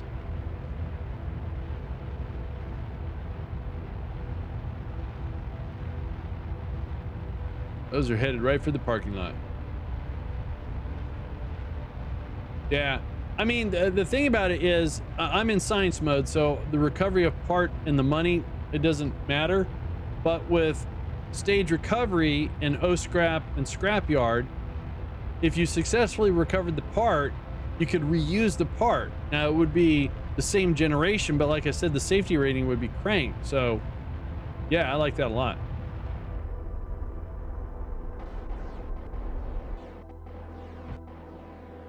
Unfortunately, when you do a lot of part recovery, the scrap yard has an indexing cataloging. So for me, when I was in the editor trying to do symmetry, so 921 to get to orbit, not enough to get us to Minmus.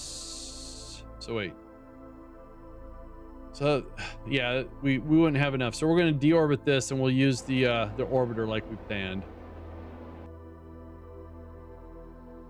So now I like dang it because you can use rocket parts, I think, to repair stuff. So yeah, as long as you take rocket parts. I think it's called rocket parts.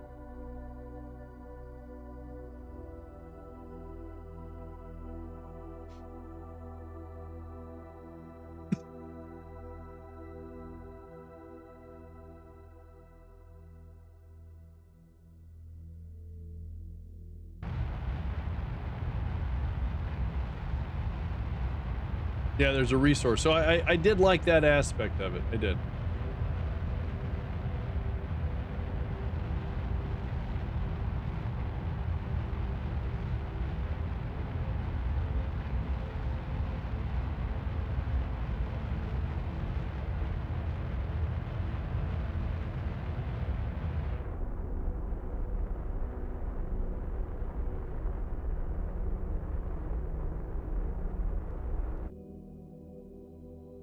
All right.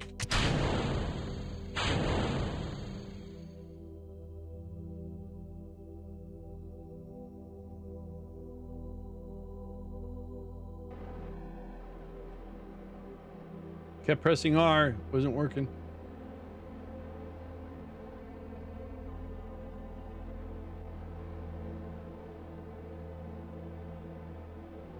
All right, so let's turn this off.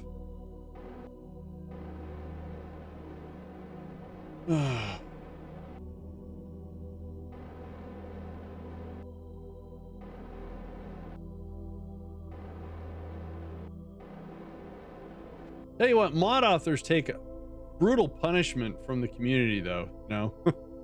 Hey, you know, when I use this mod, this, and this, so it's hard to read the context. Like, and you killed my Kerbals, man.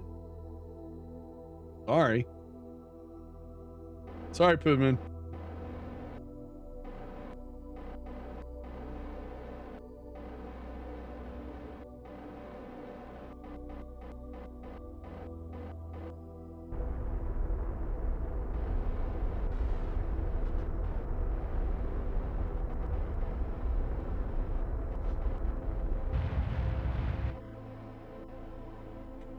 All right, so these guys, once again, let's check. They've got 83 days of snacks.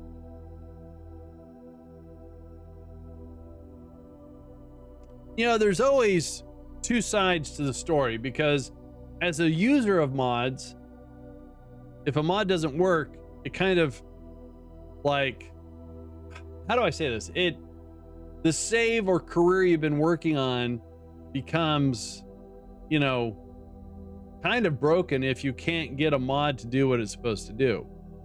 But I don't take it personal. Like I really enjoyed the career I was trying to do by discovering planets through research. So but unfortunately the mod, which I can't remember what it was called now, research bodies, it kept having hiccups, and I was trying to work with the mod author. I was putting you guys through a lot of repeated events, and yeah, I know you do this for free and everything you do is on your own time and for your generosity to the community, but do all this stuff now because I want it.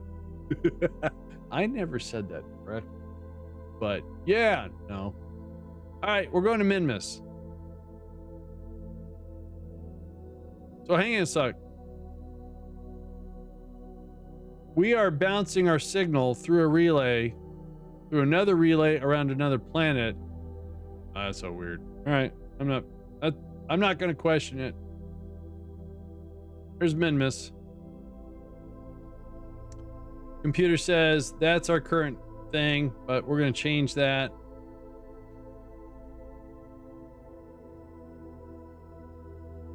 Quiet. I'm scared of mods that add blocks. I mean, like Legos? Ooh, that's a lot of fuel. Wow. Huh. All right, so interesting.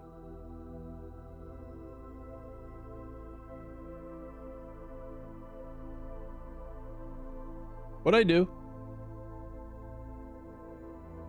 Oh, I don't know what I did. Oh, I deselected Minmus. Weird. All right, that was. There we go. I used a mod that added concrete. Oh, to Space Engineers, made a comment about some minor issues with it. Oh, I gotcha. No, I've used that mod before. What was it? A something Q, or that was one of Red Munchkin like that mod.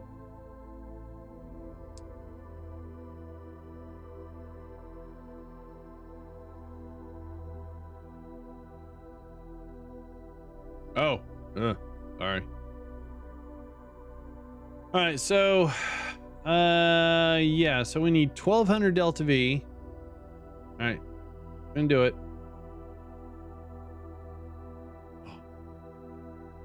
The thing about it is if I don't think we have enough fuel to get back.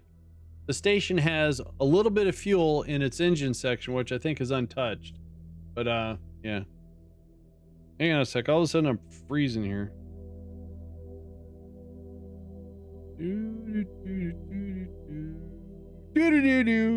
Okay, I shouldn't be.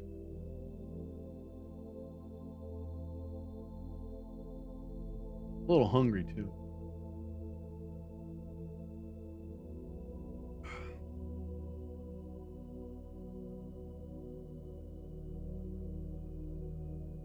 So the goal is to get these guys out there, dock, have the engineer move the solar panels off the orbiter to the power module or to the station somewhere. Dude?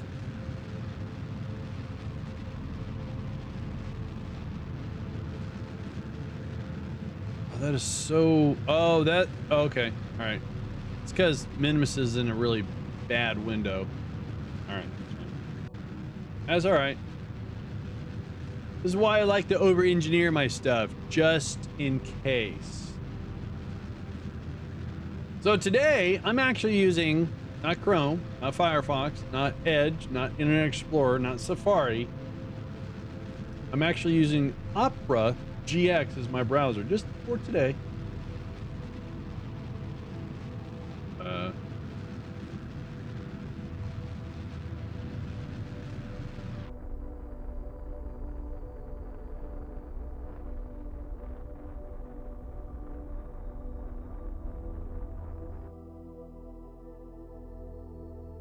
All right.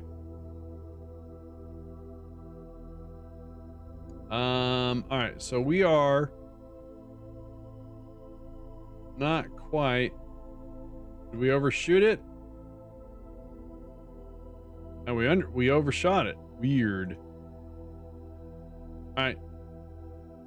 Let's get out here. Do another course correction. Fix that. Oh, we undershot it. No, we overshot. All right, that's weird. Well, actually, GX, it's brand new. So, and I took all the extensions, which is, I only use 5 extensions, and installed the Chrome version with Opera GX. Everything seems to be working just fine. And it's interesting because yesterday when I had a day off, so I had some fun. I went to Twitter, and the folks behind NZXT posted a question saying, "What's your favorite browser?" And I was expecting everyone to say Chrome, and it wasn't. A lot of people were saying Opera GX. I said, "All right, let me check it out." It's rocking.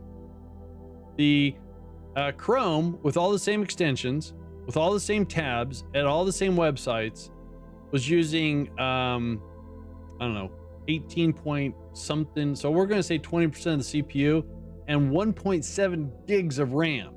Opera, same thing, half. Hey, what's up, balls? All right, so that's not where I want that to be. That was weird.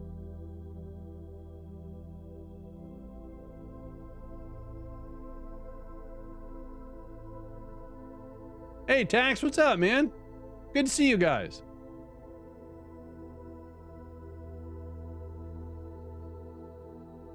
Having a little, I'm gonna fix some stuff here. That's a very high altitude. Oh, Tax, dude! Dropping in 10. Gifted. So yeah, Opera's been around for a long time, but I don't know what this GX is, and I'm just giving it a try. Oh, Tax, dude, man, I appreciate your generosity there. So Tax just gave a gifted sub to Hollis71, Dead Heel, Quad Light, Captain Duckman, Peter CSF, Snake, Evil Coffee, Ricky Lee, cool name, Fizz Heads, and The Way That Life Can Suck. Dude, Tax, thank you so much for that. I appreciate that. That just rocks.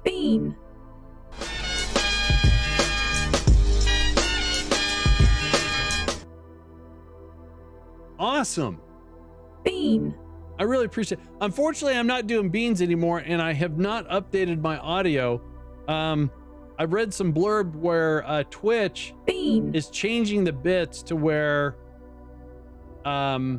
it wouldn't be so prosperous for the streamer, and it's just Twitch being Twitch, because they're been testing out this new super chat to where you use bits to you can put your chat message at the top, you can make it priority, and I think they want to go with that, and when they do, they'll get rid of the other form of bits, because this way, when you buy bits to do stuff, peas, sure, I'll switch to peas instead of beans.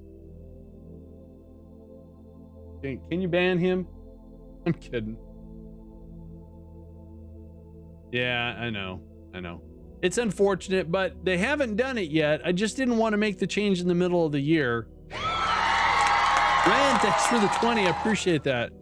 If they do not change it, because a lot of the community is not liking it, oh geez, then I'll go back. I have no problem with eating beans. All right, that's about where we want to be. So that's not a whole lot of Delta V there. Claire Moriarty, how you doing? Again, Tax, thank you so much for the generosity. I really appreciate that. Did not have to do that. I'm all blurry. Hopefully I'm talking weird too. Am I talking weird?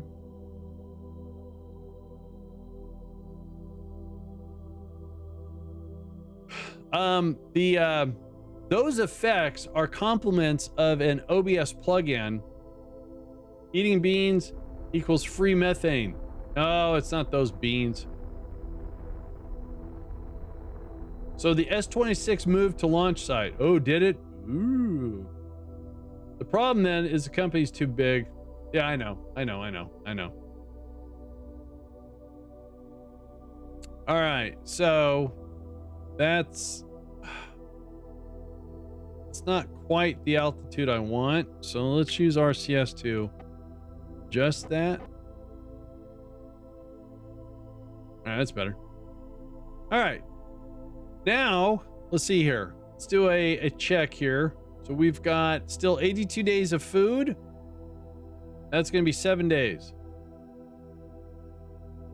S-26 uses methane. Well, a lot of chicken fuel, right?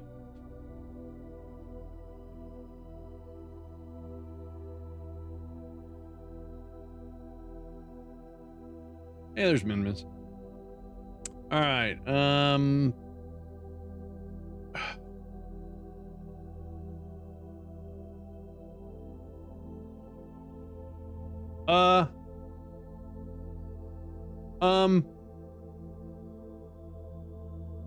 I got a problem. Where the heck is the station at? Seriously.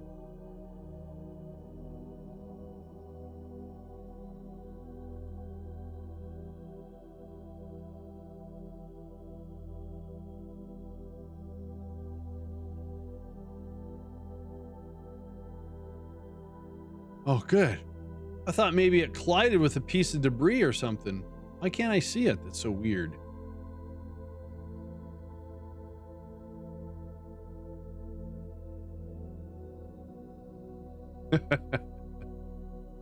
I think that works differently. Oh, there it is. God, I couldn't see it there for a second. I was scared. All right. Okay. So it's at an altitude of 35. We're coming in a little double. All right. Close enough. All right, sweet. All right. So orbit.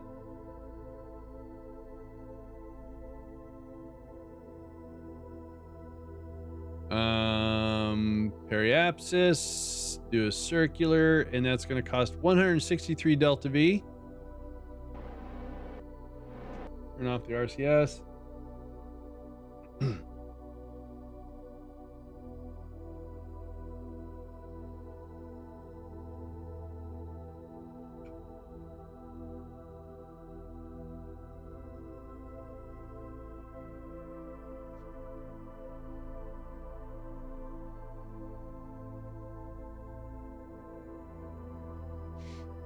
All right, burn time.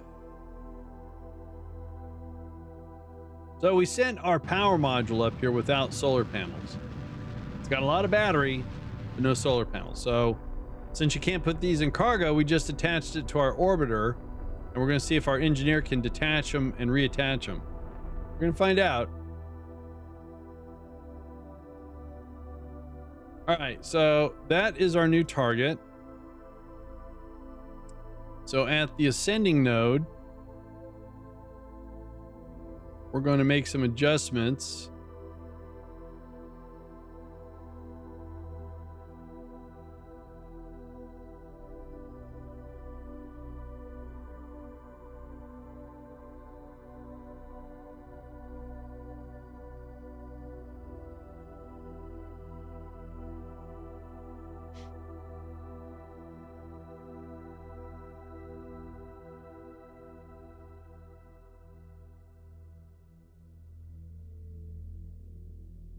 Like so.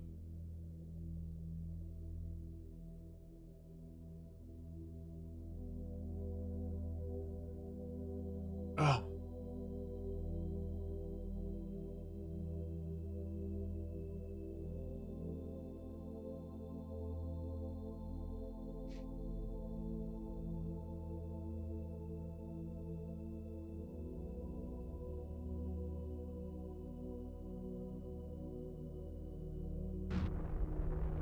All right, little burn.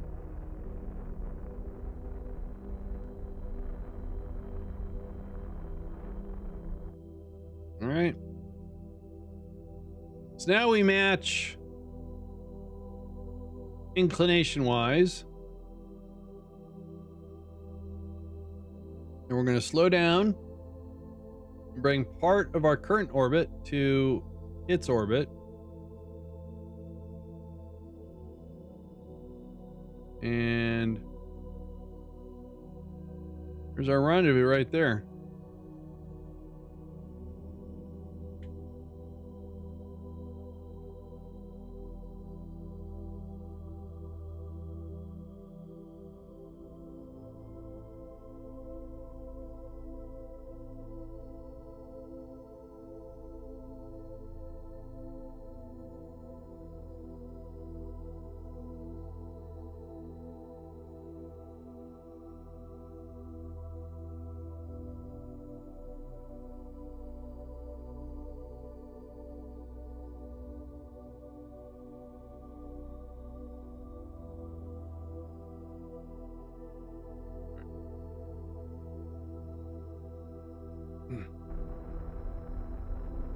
All right, let's see how that works. Yes, Tax was extremely generous. Thank you again, Tax, for your 10 gifted subs. That was awesome. All right, so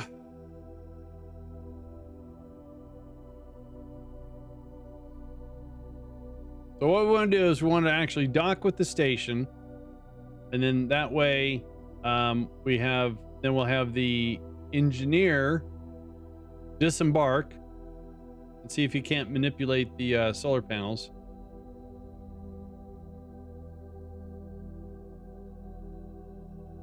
All right, there's the station. Let's go ahead and turn this around. We currently have got 1750, so we're going to bring our solar panels in.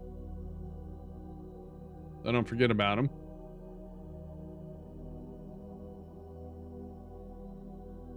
Right now we're 5 minutes. Let's go within 2 kilometers of the station.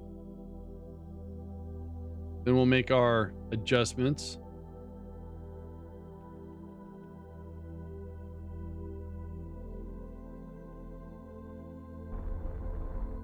Nice. All right.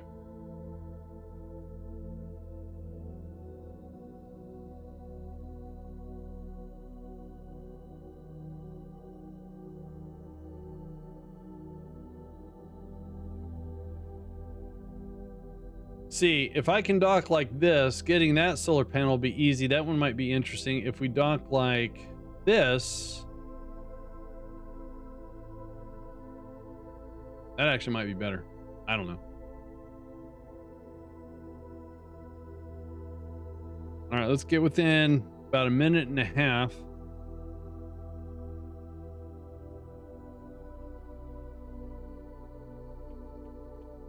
All right, it's 1 minute.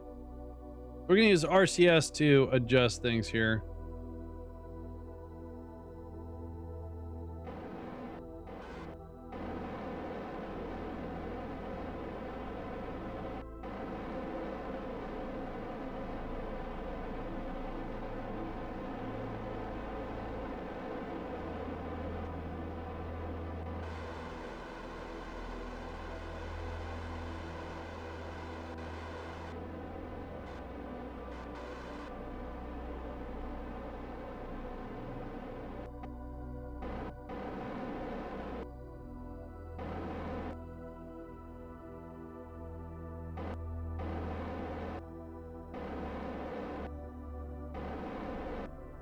I don't know why it says my intercept is off.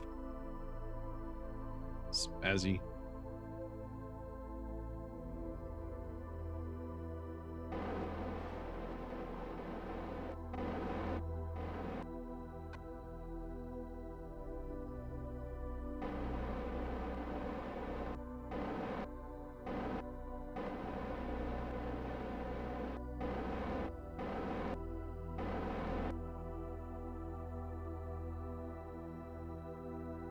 We need to find a place to dock.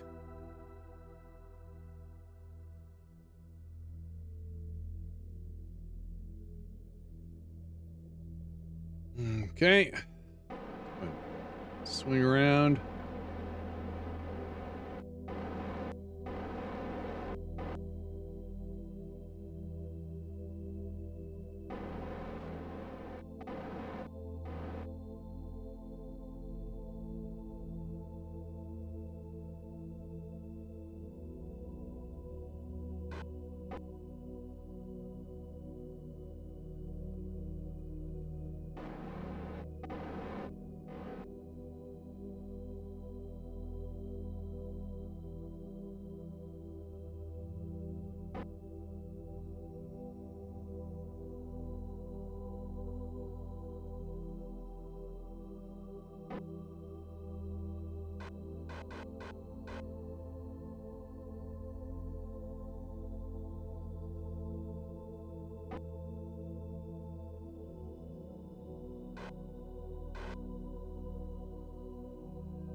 Almost ramming speed, wasn't it?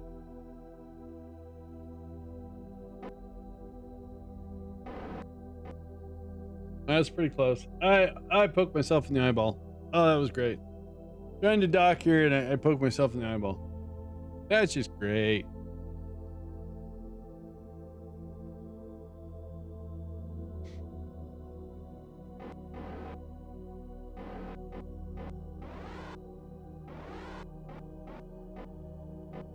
There we go. Let's turn this off.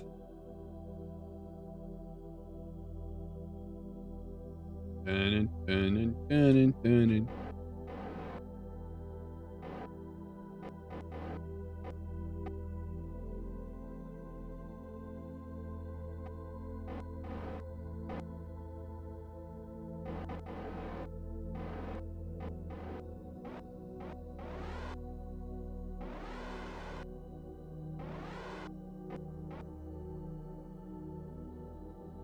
Yeah, I've done that before. One too many times.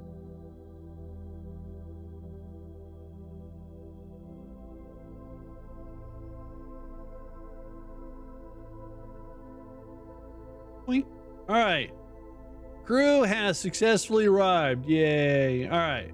So, let's get our engineer out. Oh. All right, he's going to get out on the side. I didn't realize that. All right. And RCS, let's turn on your light. And let's see how this is going to work. Construction. Oh, no. Let's stop. Oh, there it is.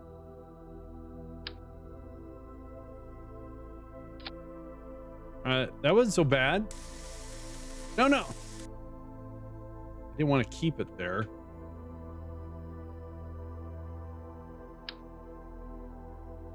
Oh, that's red. Why is that too far away?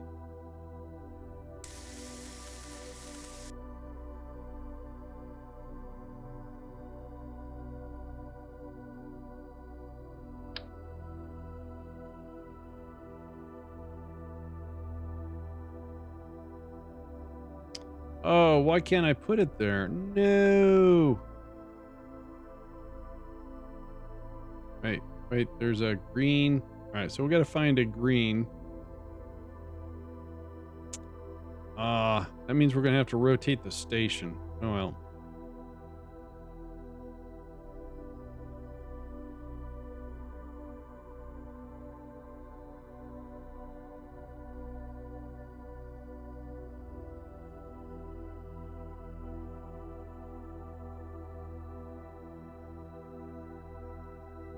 I saw it green for a sec.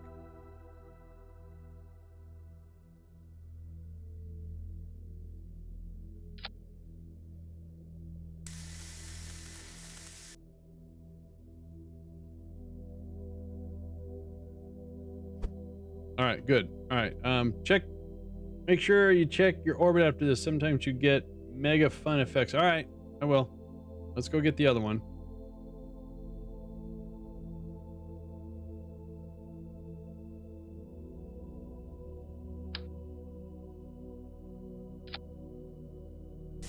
But he's gonna shoot it.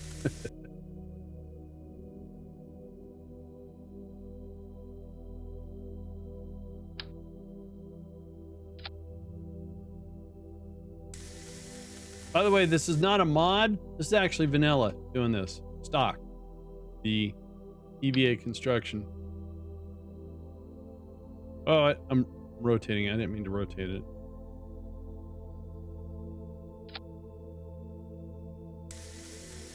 It just takes, evil coffee. I am one that knows nothing about rockets. I know Kerbal rocketry, and not even that well because it's so close to real rocketry, as close as you can get, that I just fumble my way through the game. But it just takes. I mean, I'm coming up on 8 years or 9 years. No, I just passed 7 years, so I'm coming up on 8 years of playing this game. Oh, right. And I saw green. Oh no, I had it. Oh, Wait, where do we want to? Oh, does it matter? I don't. Or green. Wait. Setting maneuver nodes can be a challenge. It really can. All right. So what I want to do is, unfortunately, having these on the side doesn't work unless I rotate the station. So what we're going to do is try to cheat. And we're going to. I'm not. Oh, jeez. Hang on. Okay, let's see if we can get him to latch on to something here. If he latches on, do I lose construction? Maybe not. All right, cool. So now, sweet. So if we can drag this down and rotate this and over.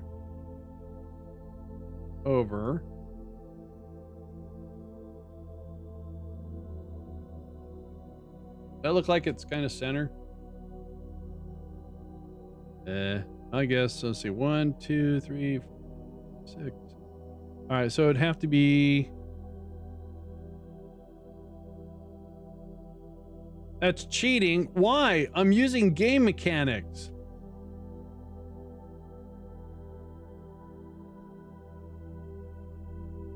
I got it. All right, so that takes care of that one.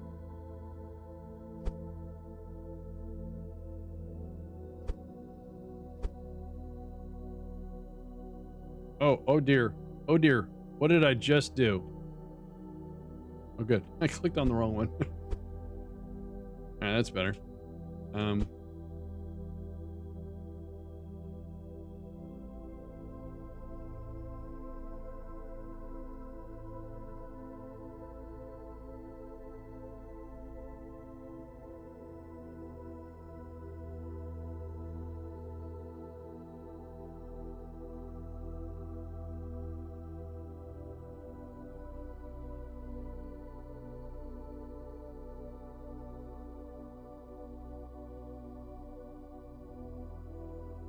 Cool. All right, so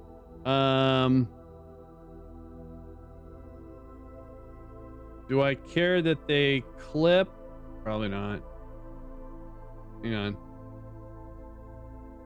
Go back to the Kerbal. Back to construction.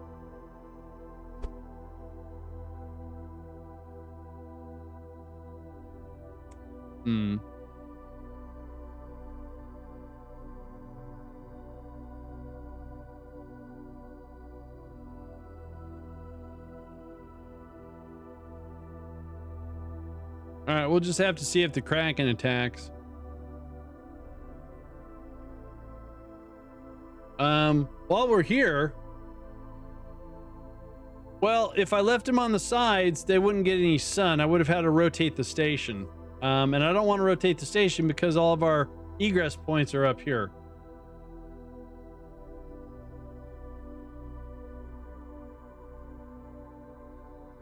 Oh, interesting.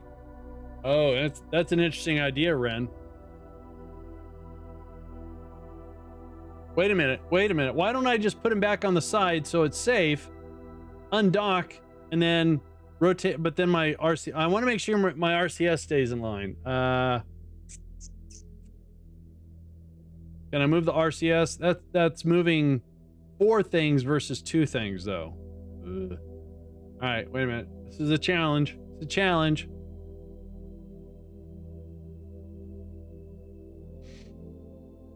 All right, let's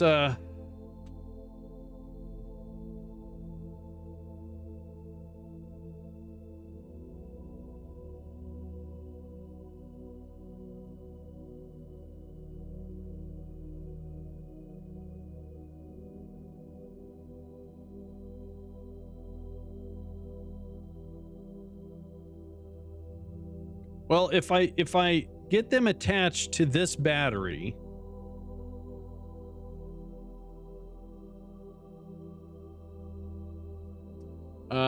rotate the panels so they stick perpendicular instead of in line. Oh, now that's gonna be weird though. Come on, I'm trying to be nice and neat here. Why is it need to be symmetrical? Just offset the panels by 15 degrees. Maximum, you know, exposure to the sun. I know what you're saying. Instead of, why go like this? Why not just go sideways? A permanent station? Yeah, permanent station.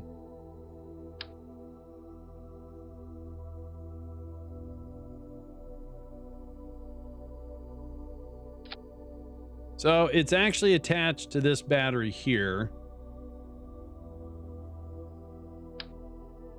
See if this one gets attached to the same battery. That's the third battery. Fourth. The fourth battery? All right, the fourth battery. So now if we... cannot detach... I don't want to detach it. Oh, it won't let me do anything because stuff is connected to it. Oh, that's cheap. Oh, that's bunk. That's the 1, 2, 3. Oh, I can't do it because how it's connected to the strut in there.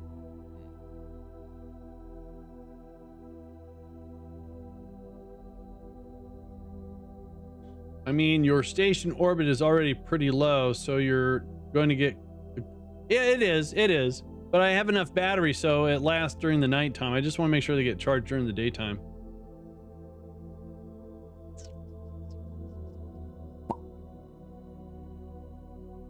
Actually, I'm assuming I have enough battery to last.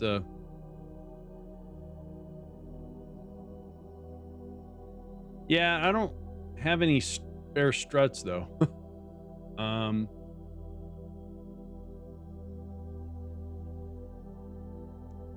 You know, I'm not going to worry about the clipping. How's that? All right.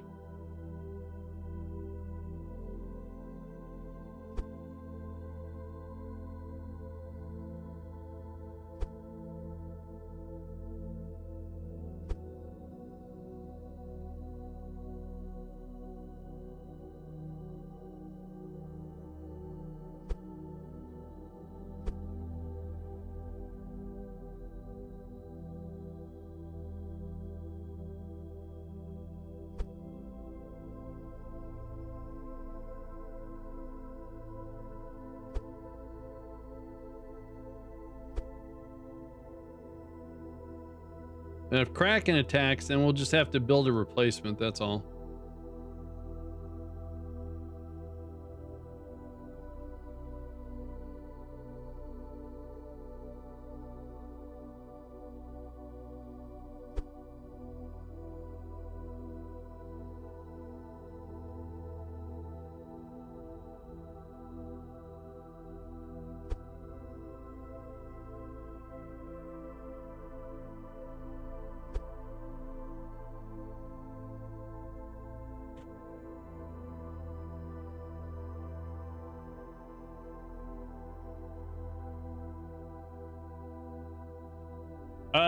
The Kraken is what happens when something blows up for no reason. Like in Space Engineers, what do they call it? The Clang? Here they call it the Kraken.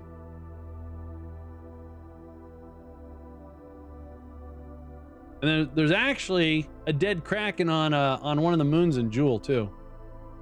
All right. So we have... Yeah, it's kind of a Leviathan. Look, it's a big octopus looking thing. So in here, we have that. Oh, wait.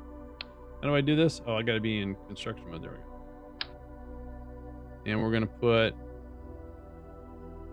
this.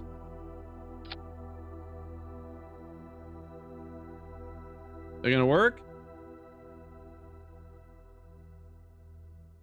I guess so. I do not want to do that. That would not be fun.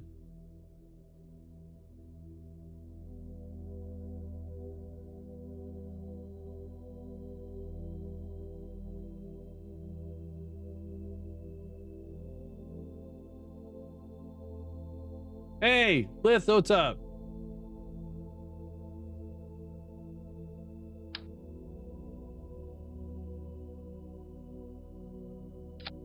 There he goes. I want him to actually do the welding, you know?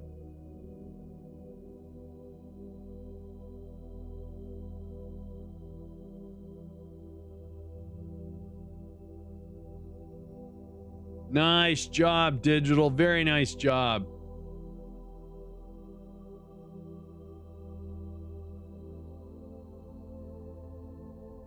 Just working on a few videos before church. Figured I'd do some lurking. All right. Nice. All right. So the station is complete. We got to get a scientist crew out here, and then we'll get a supply module out here with some snacks. Yes, we will. Oh, you want me to do an orbit check? All right. Let me get him back aboard.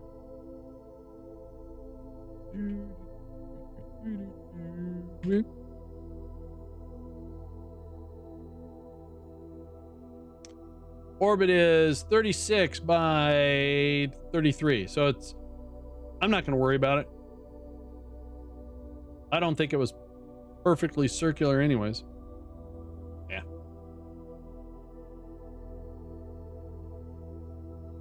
All right, so let's get these guys back home.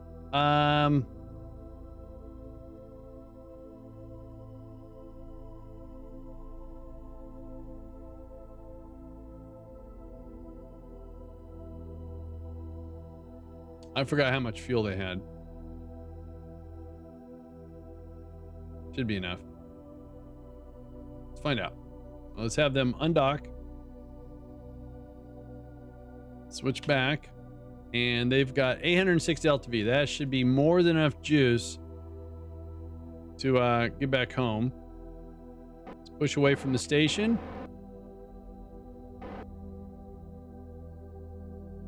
We sure are. I mean, if you look at their roadmap, you know, it's going to be the basic game. You won't be able to go past the core, as far as I know, because you have to get Interstellar, and that won't even be part of the game yet. So you have to colonize an Interstellar, then multiplayer's last.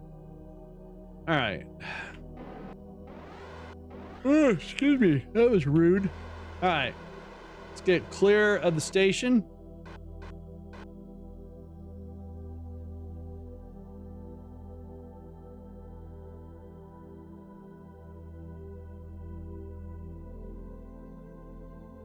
Yeah, that would be nice. All right, so we're going to ask the computer, not you. We're going to ask MechJeb, there you go, to plot us a course back home. 160 delta V. We're going to adjust that because, whoa, that's fine. Let's see. So first of all, PE is a little high, so we're going to, oh, then we're going to actually,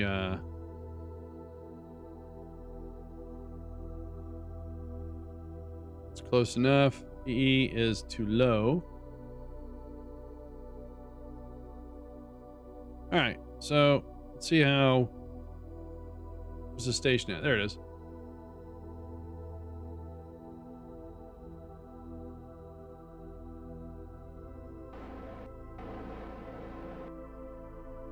All right, we're on our way.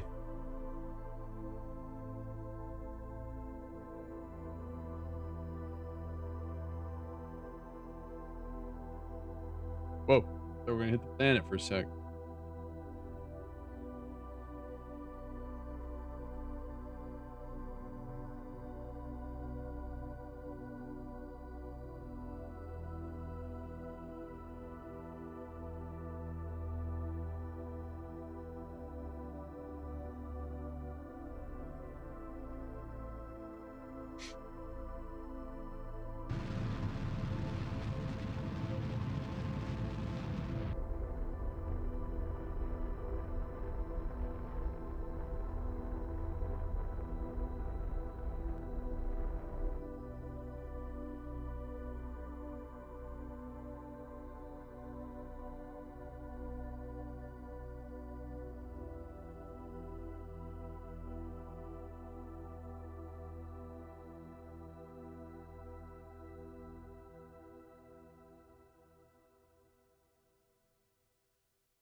right, good orbiter. Good orbiter. It sounded like I had a speech impediment. This is a good craft. There we go.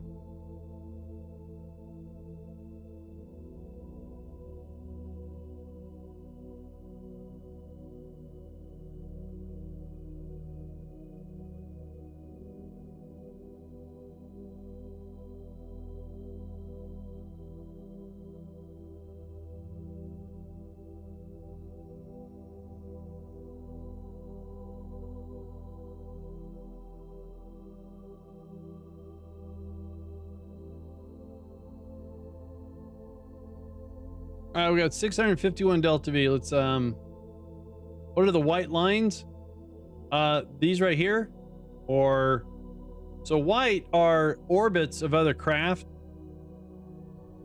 So I have relays out here. The green lines are communication.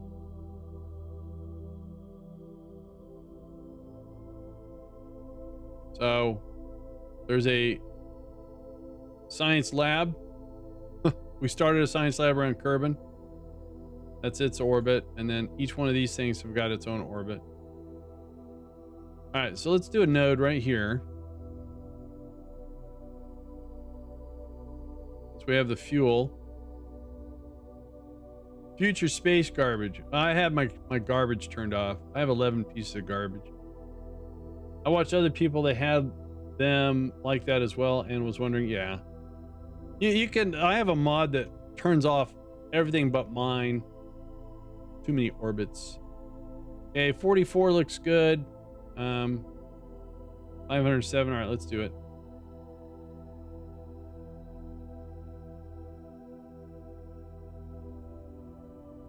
That's how I learned playing Kerbal. I watched EJSA a lot. I watched Das Valdez.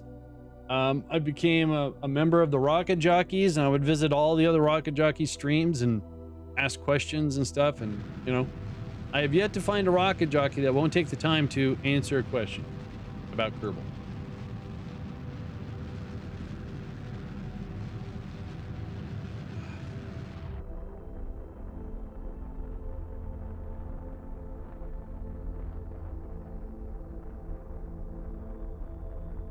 How goes the spacing? It's cold.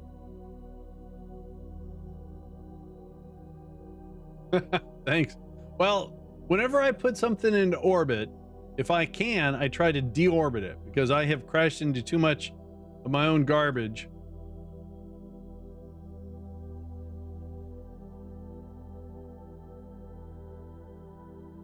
Now, before we detach, we are going to transfer some snacks just in case.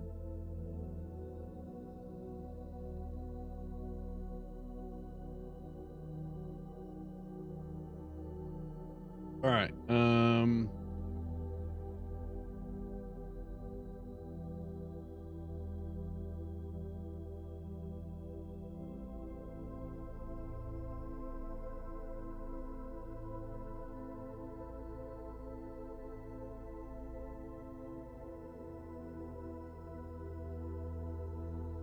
Yeah, I don't have to worry about it colliding with Kerbin. All right, let's go ahead and I got home a little bit after midnight last night. When I stepped out of the car, there was a Falcon 9 flying over my head. Whoa, good times. All right, there it goes. Parachute's been armed. Why detach the engine and fuel tank? Because I don't want it to explode and have a reaction all the way up. It's happened before. Oh, you were being sly. I got you.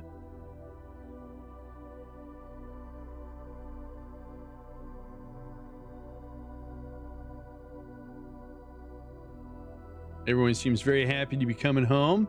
See the guys? Everyone's all ear-to-ear grins. For now, anyways.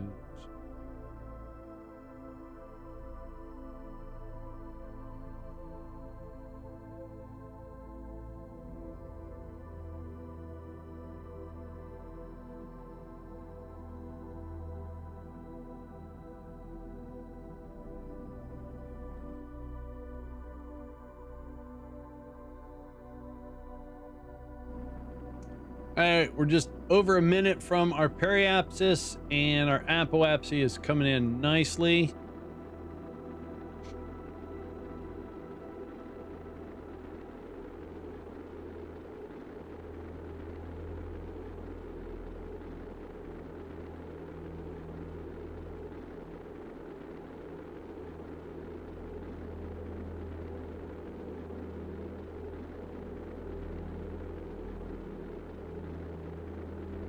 Hold off ejecting and shoot to see how long those grid fins last. No, you mean the solar panels? They won't last very long. How you doing, Torg?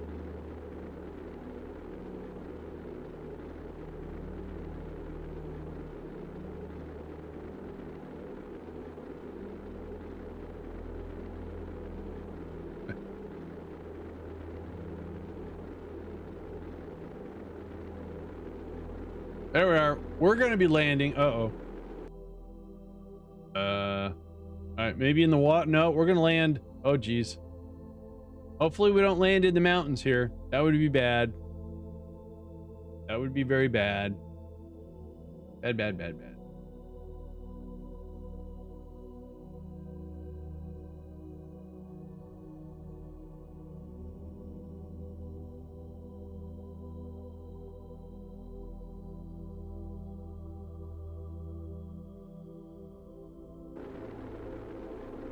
Hey, we can go skiing. Maybe.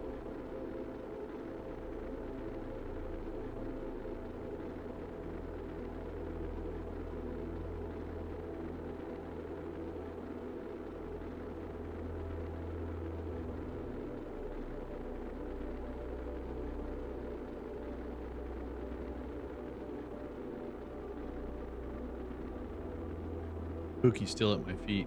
He wants to be set free.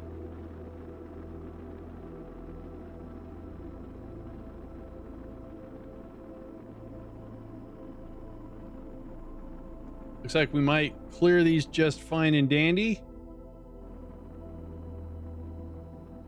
Yep. No, I think we'll be okay.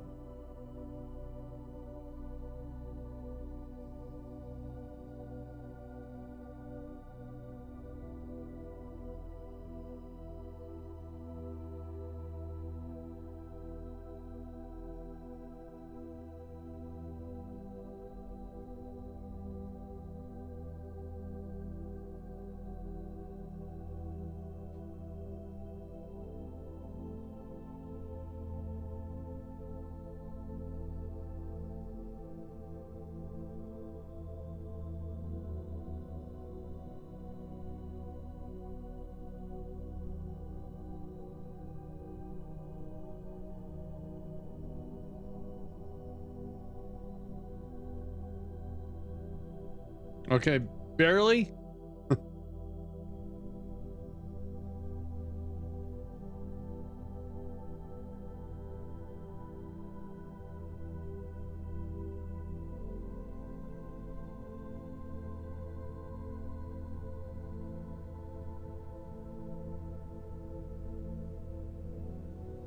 What's with all the little rocks?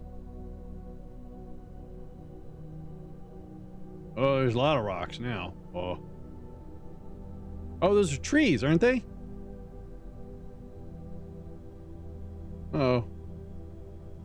It's a dense forest.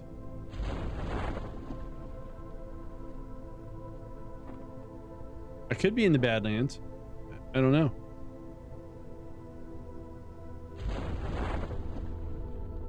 Yeah, they're trees and bushes. All right. Whew. I was scared.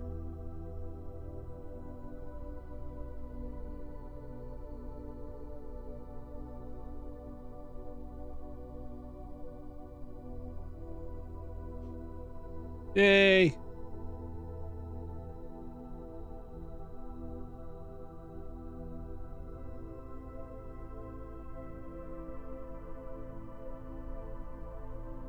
Oh, coming down a little too fast.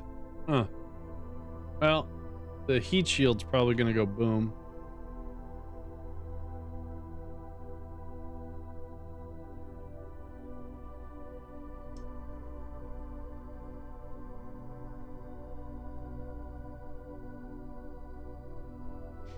Let's see if that does anything. That's enough. There goes.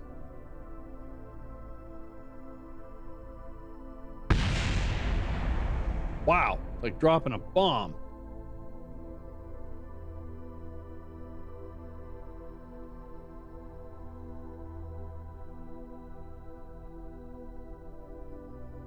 As soon as we recover these guys, we'll go and check the station, make sure nothing broke with the construction. And then we'll see about getting some, yeah, I think well, no, I don't think the engineer has a parachute.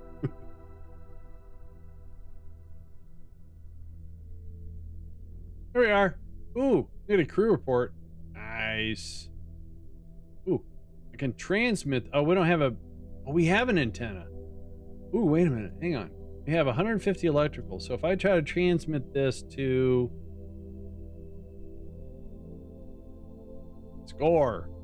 All right, go and recover.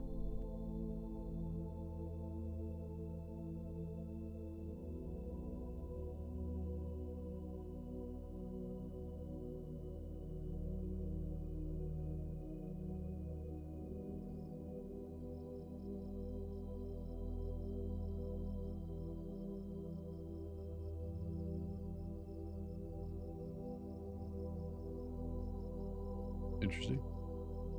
All right. Wow, look at all the medals. Cool. All right, let's go check the Minmus Science Station. There it is.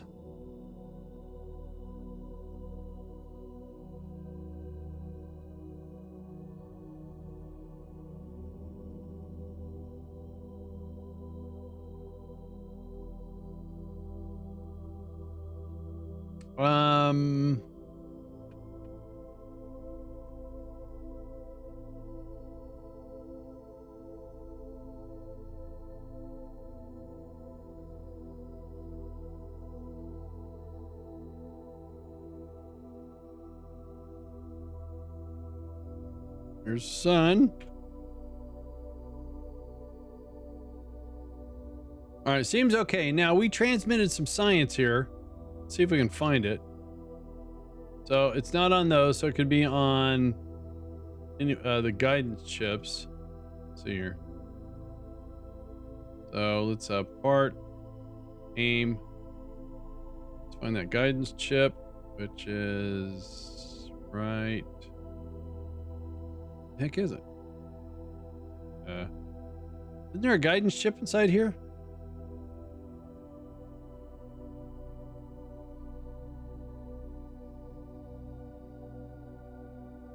Really? No. Okay, there's that one. There.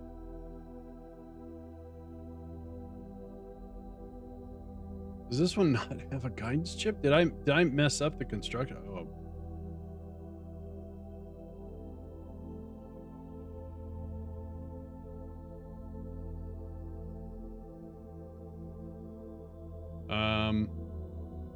Wow.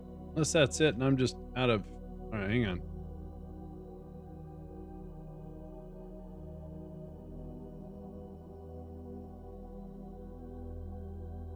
Okay, so we didn't make these. Huh. I guess I forgot to put the guidance chip back in and didn't duplicate the other side.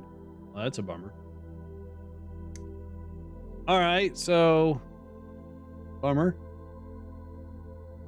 What I'm trying to do is we transmitted science, and I'm trying to find science. So it either goes here, which I don't see it, or it could go here, which I don't see it. That guidance chip didn't have it. That one didn't have it. So hopefully there's a guidance chip. There it is. No science there. All right, so it still could be in this guidance chip. It's not that one. Could be here. There it is. And then we can, oh, it says we can't, oh, maybe we can't add it.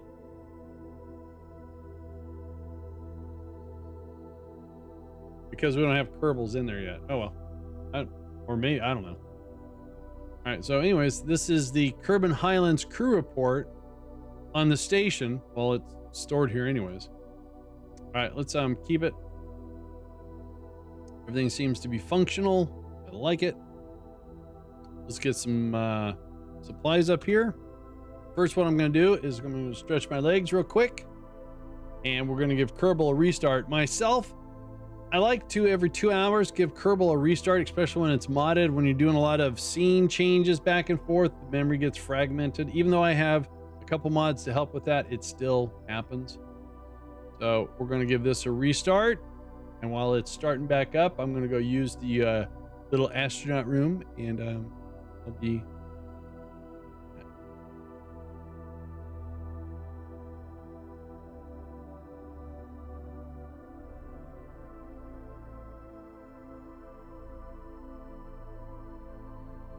All right, guys, I'll be back.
Alrighty, I'm back. All right. I think we have a real good lifter that we can use to get back and forth to Minmus. And we need to put together a hey Tent, how you doing? We need to put together a cargo module that's mainly for snacks. So that the full lifter is going to be a little over the top, I think. So let's oh, that's right. We were still we got this cargo module. Oh, yeah, this will work.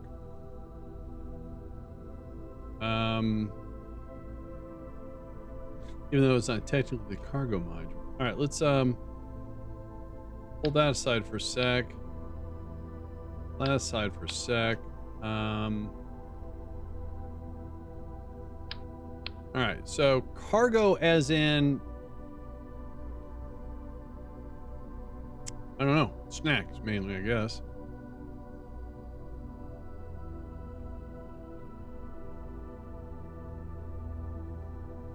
Do I not have snack containers? Oh, that's the only snacks we have? That's not good. Hang on. Let's put this back together real quick. We have to go unlock a part or two.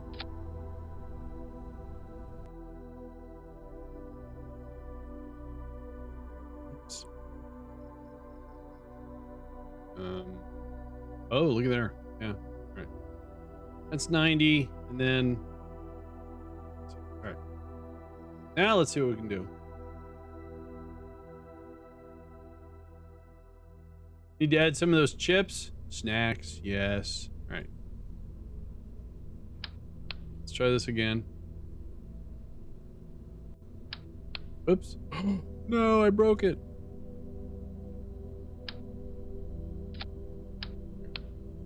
Grumpy, good morning to you.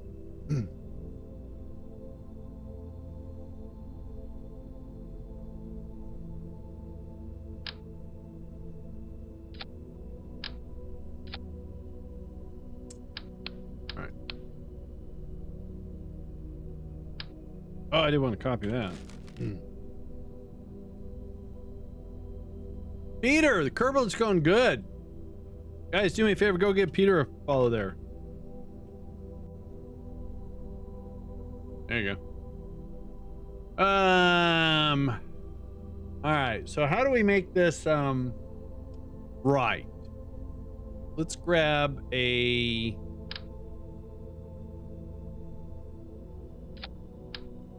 that looks nice. Let's turn this off though. Then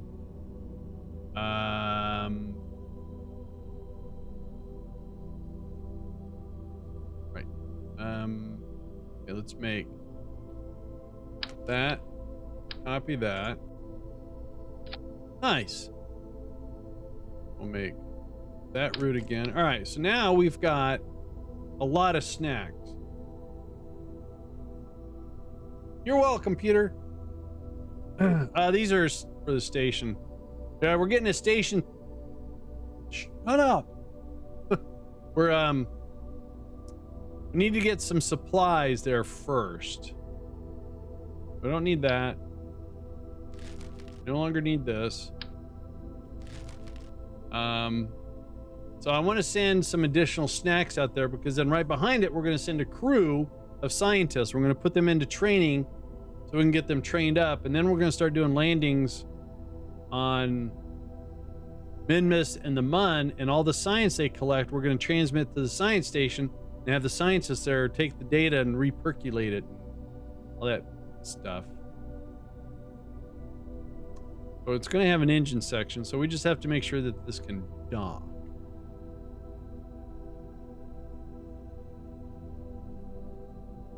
Oh, wait a minute. Wait. That's what I was, okay.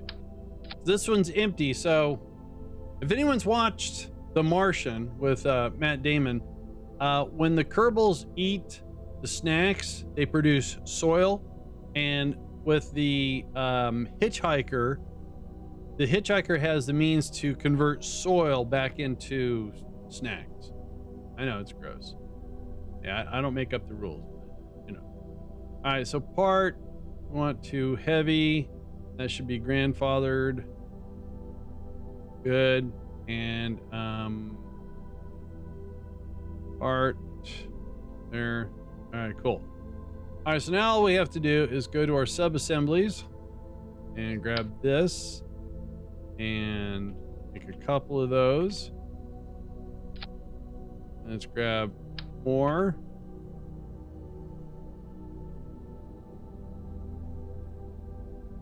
All right, so let's see how this works. How much does this thing weigh? 5 tons. All right, not bad. Ooh, I like that. That's nice. See how much pork that is? It's so minimal. Oh. Wow, talk about lucky placement. Uh-oh, that went up. There we go. Eat recycled food. It's good for the environment and okay for you. It's true. Once again. All right, so sweet. Nice. I like that. Unless there's a null ref and that's reporting it inaccurately. I don't see a null ref. All right, so now let's attach that. Oh, and we have to adjust our fairing. Oh, let's get rid of this shroud. Why is that not a... Oh, that's right. So we need to... That's right. Okay, then we can just go... Oh, Jesus. Mother may I. What did I do? Whoa. Right. Hang on, we got a little construction area here. We got to...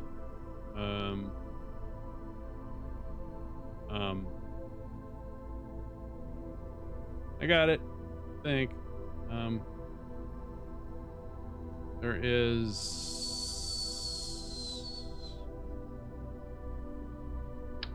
There we go. It's all good. I'm a trained professional. I got this.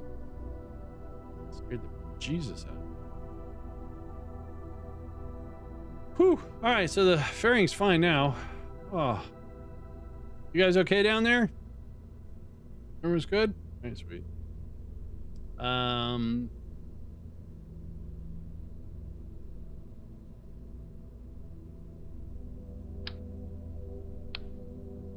Look at that. He's judging me. See that? He's got his clipboard out. What's on your clipboard? What's on your clipboard? Oh, don't. Oh, they're all doing it. Clipboard trio. Jerks. I'm fine. All right. 144 off the launch pad.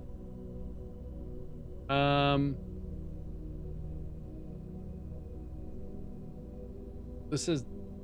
Okay. So. Got 15. We don't need a whole lot of fuel. We just need enough to get there and do a rendezvous and then kick this off and yeah, okay, that'll work. Give it a try anyways. There's no Kerbals on board. So, you know, things. Hang on, I got me a new dooski here. Hang on. Listen. Wait for it. Wait. Nice cold dooski. So chances are this upcoming week, I probably won't be streaming at all. But then as I look at it, hang on. So Monday we get rid of the cabinets. We put up new sheetrock. Tuesday, start framing the bathroom. Monday and Tuesday, I'm prepping rooms for painting.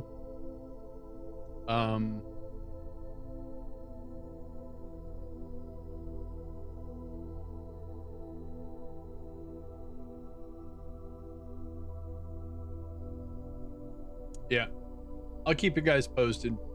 If you follow me on Twitter, see if this works here. If I type in social, there's the Twitter, there's the Discord, there's the YouTube. It's all there. All right. Let's take this up to 100. It's good. It's good. It looks good.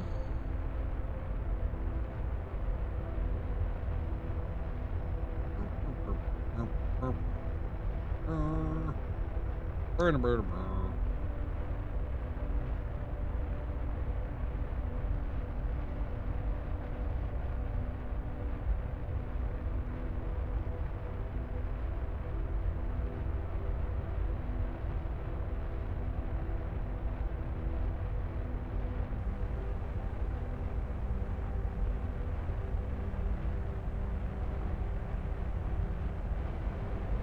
Here's our gravity turn.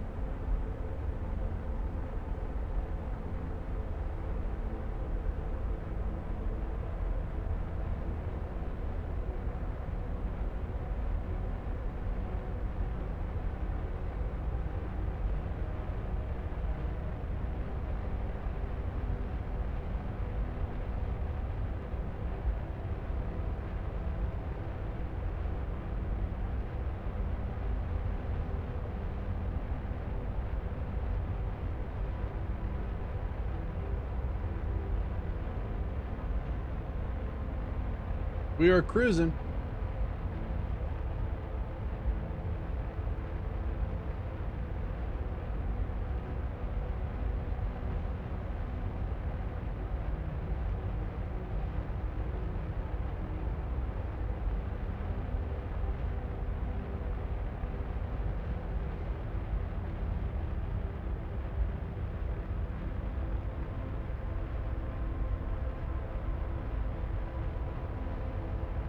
Getting a little warm.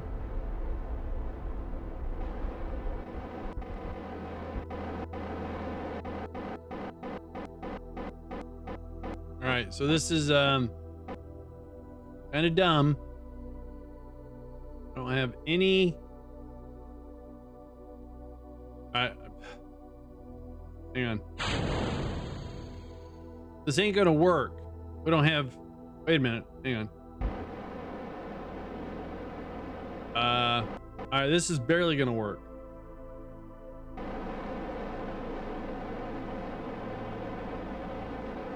I forgot how heavy this stuff was. So we have very little battery power. Does the engine on this have got any? So hang on. Electrical. Yeah, we have very little electrical. This thing may die before we get to Minmus.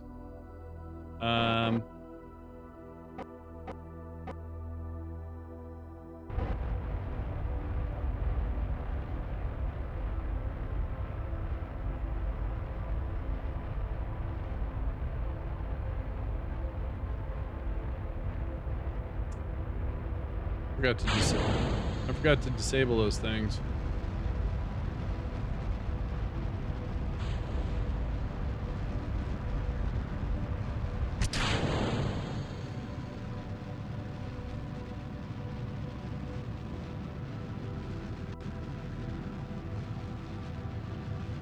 Hopefully that hopefully it deorbits itself here. We're gonna check here in a sec.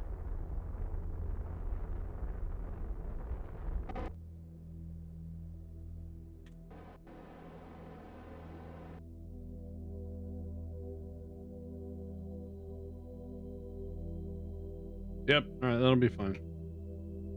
All right, so this thing has got 235 electrical.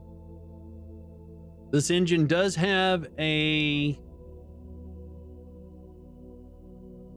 Oh, this does not have power generation on it. Uh-oh, we're in trouble. That's what happens when I get in a rush. Nah, I think we're gonna chance it. Just make sure that these probe cores are set up for... Where's it at? On command. So hibernate and warp. When we're in warp, they don't use any electrical, so we're good on that part anyways. And okay, we have a battery there too. I think we'll be okay.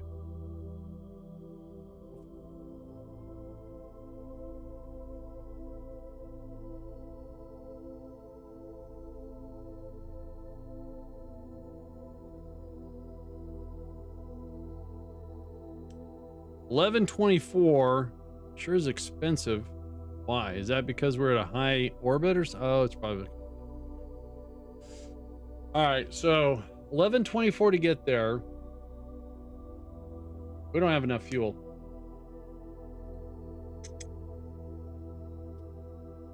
All right, so that's what we're gonna do.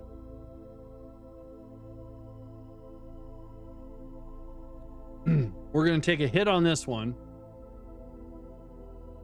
And what we'll do is we'll send up version 2 of this. It has more fuel here. And we'll put some solar panels on it. We'll be fine.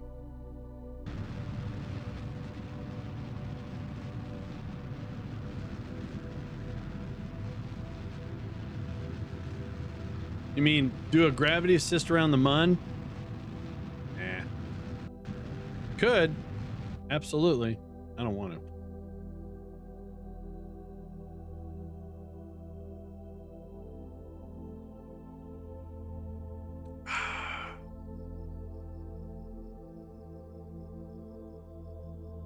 So let's just design this correctly. I got excited because it was so simple to build. And then I forgot about some stuff. All right, so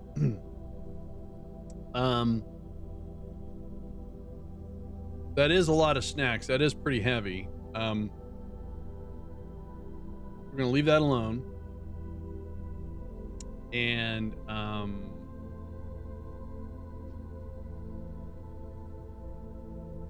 think just to kind of fix this, we're going to do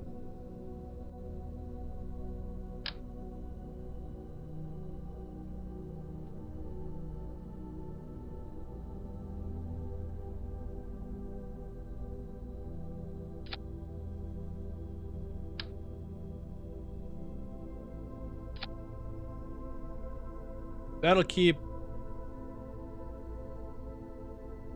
that charged. Then on this one, dude,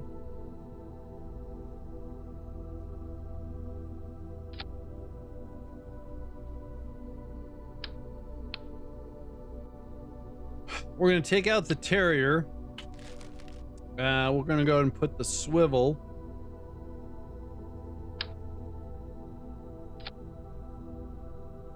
This has an alternator, so when it fires up, it actually will charge the batteries. So again, we're going to add some more fuel.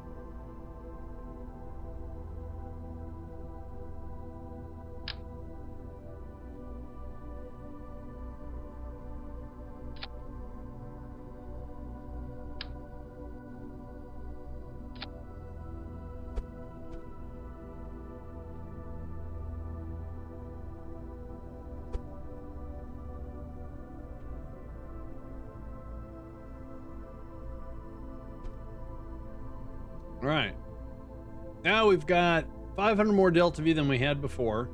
We have a way of keeping the batteries charged, and we're gonna also do the same thing down here.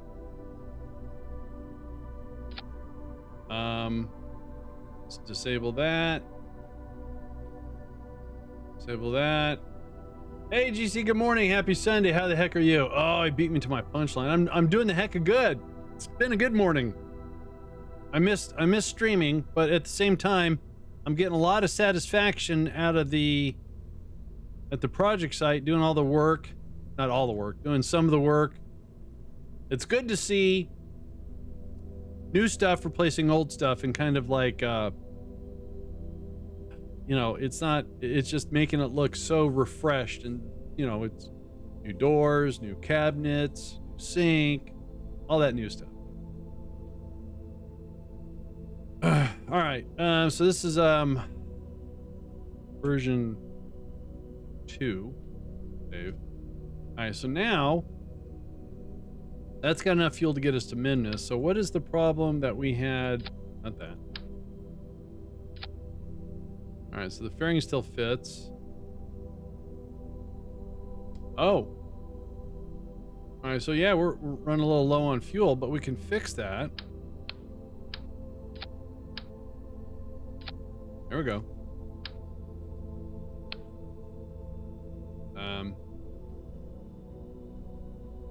Maybe. The snacks add quite a bit of weight, and we have a lot of play here with our lifter engine. All right, there, that's better. Sounds satisfying doing work on my car shortly. Happy to listen. Oh, nice. Yeah, we're just gonna we're gonna get this cargo module that's got snacks, and then get a crew, and they're gonna go through some rigorous training. What's this? Oh, all right, yeah, we need that. All right, save it. Launching it.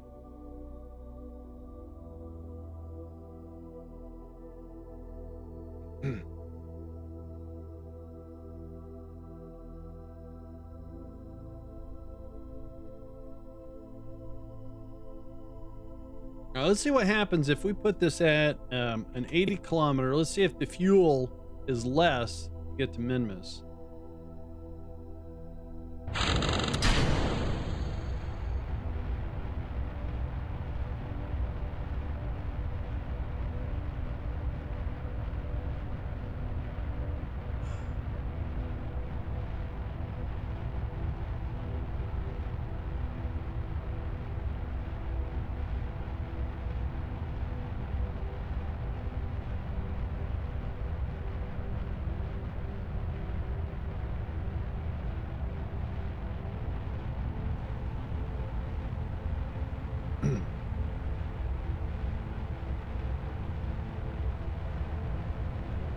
There goes our gravity turn.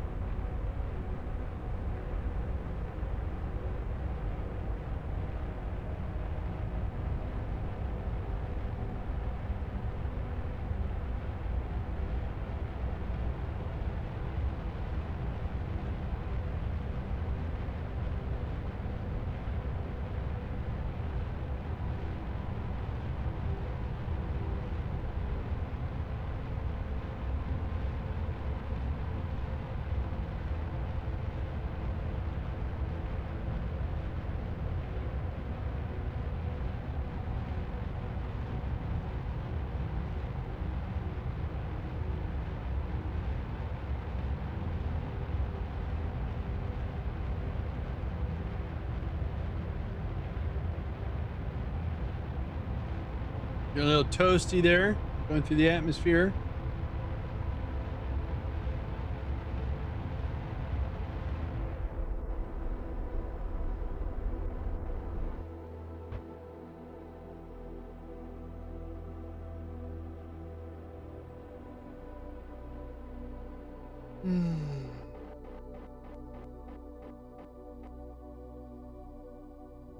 All right, let's go ahead and pop our fairing. Go.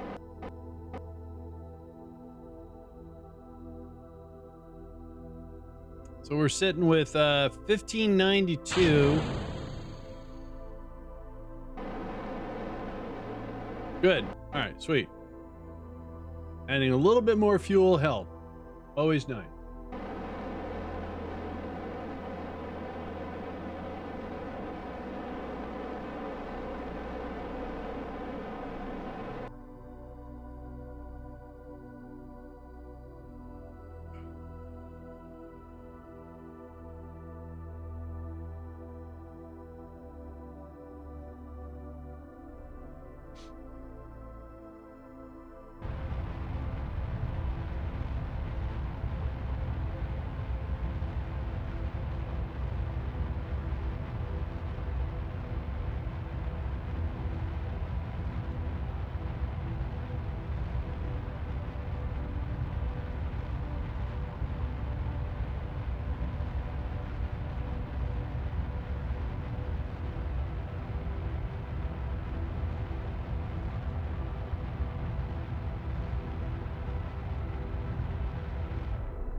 All right, 272.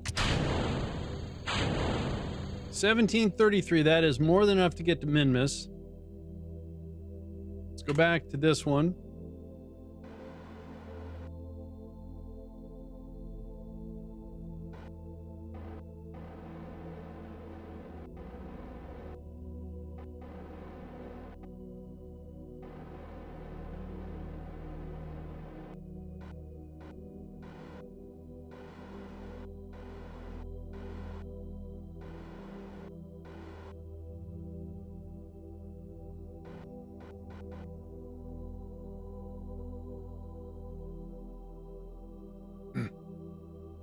We're gonna turn this around so we can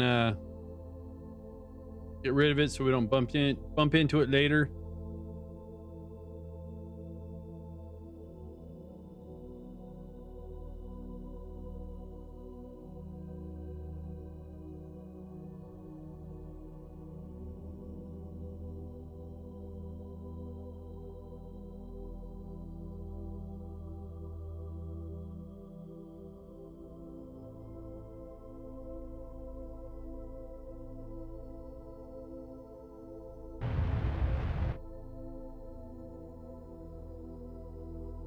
All right, so now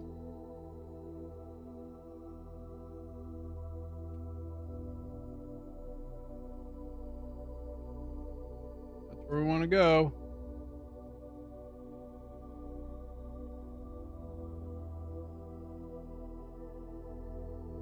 $920. Oh, that's not. Oh, why did I do that? That's better. All right, 1140. Leaving a little over 300. Hopefully, it's going to be enough.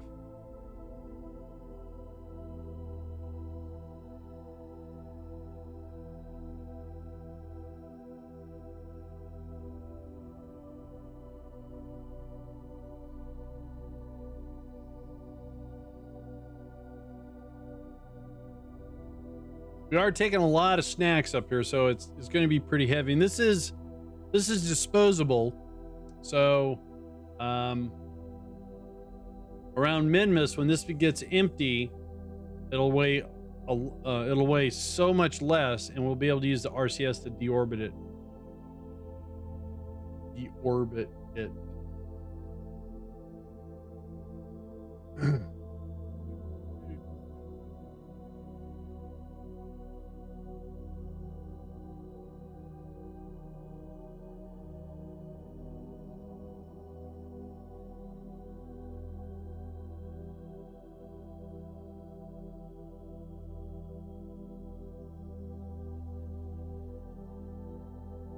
And I think it's confused because it can't see through the docking ports of the fuel or something. I don't know. Huh, I forgot to kind of squeeze those in a little bit more. Oh well. They're attached. Yeah, this is MechJub. Part of MechJub. MechJub's got a lot of stuff. It's got all these tools. I haven't unlocked everything yet, but that's most of it.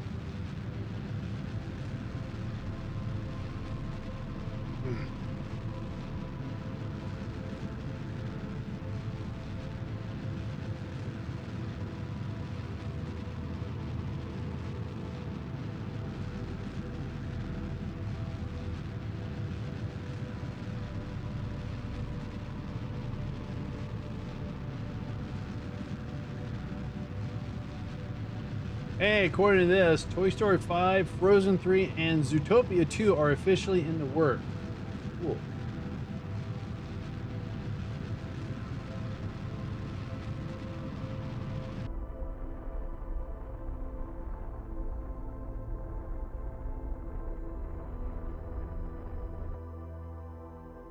All right. 592 Delta V left. All right, that's oh, right, we're not quite there. So hang on, let's point towards the target.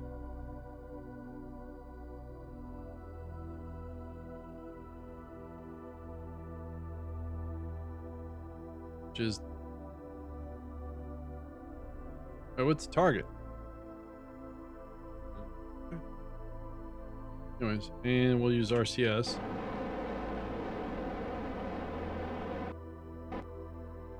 Perfect. All right, get out here. Keep track of our resources.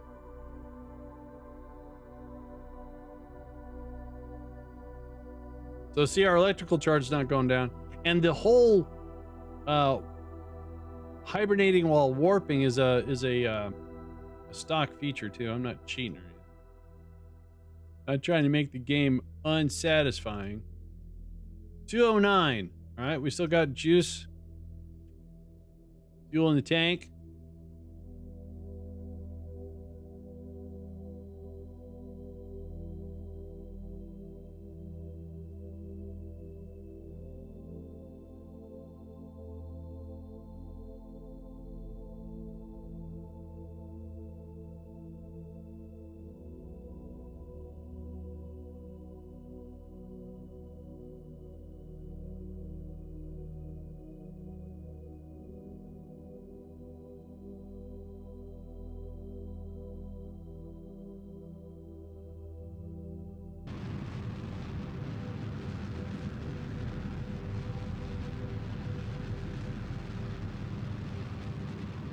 PC Gamer has an article about Broken Arrow, which I have in my wish list.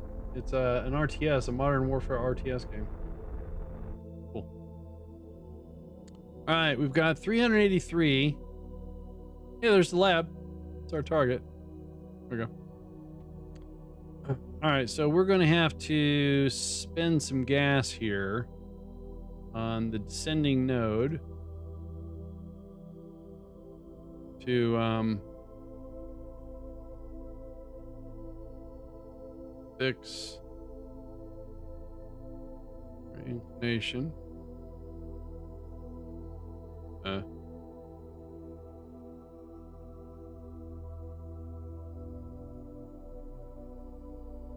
right, that'll fix it.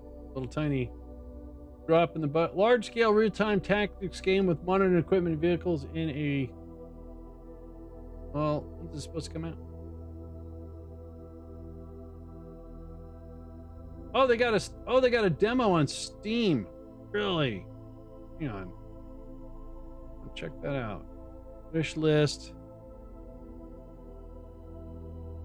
Broken. There it is. All it says is coming soon.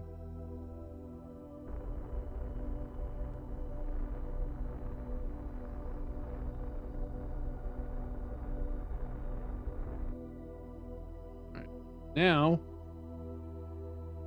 well, they do have a demo. Yay. All right. Check that out later. Now, where are we at? We're over there. Do a node here. Bring, well, that was way too much. There. And we're gonna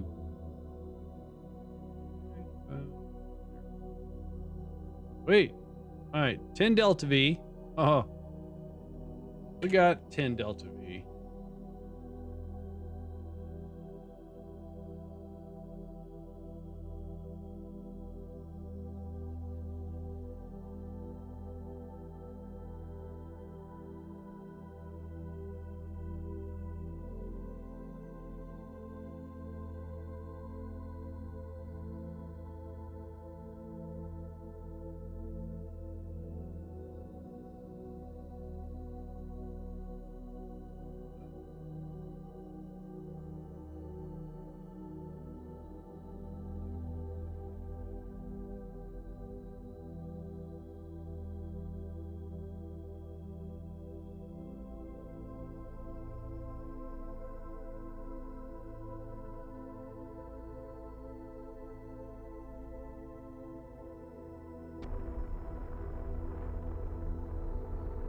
I really wanted to like Phoenix Point, but that game gets dumb fast.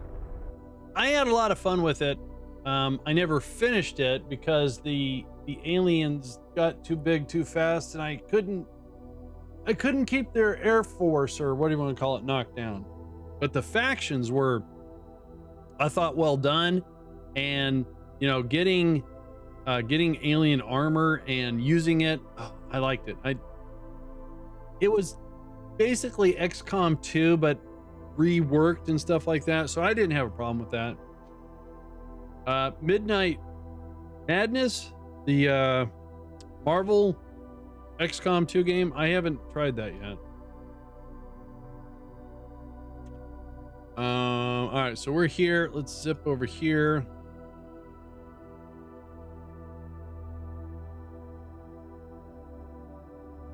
Yeah, hang on.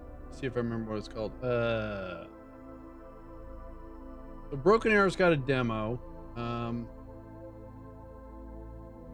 Oops. Midnight Suns. Sorry, Marvel Midnight Suns. It's basically Marvel characters. I think in an alternate timeline with an XCOM 2 interface, and I don't know what their objectives are. And I think, in fact, they just did a DLC or something like that. First, it was getting kind of halfway good reviews. I don't know what they did to fix it, but I've seen people play it. But then you also have character cards you can play to kind of boost whatever you're going to do. All right, let's get back here. There it is. Let's click that. 7 minutes out.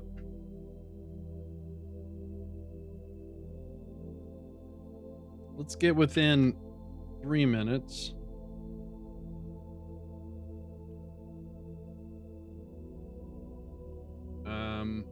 Unfortunately, it's a $60 game.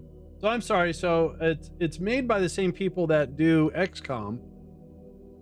And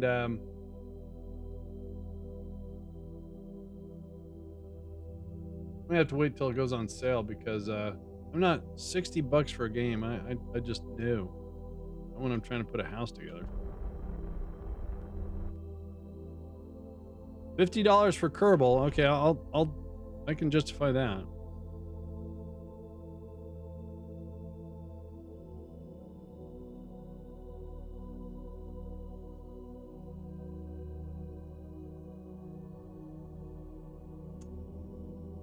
All right, let's get a little closer.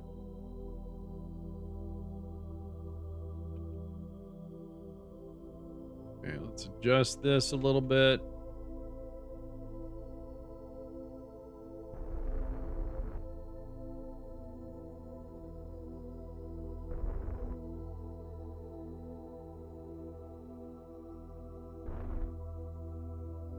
Base engine the devs wrote for XCOM seems really versatile for a lot of different gameplay.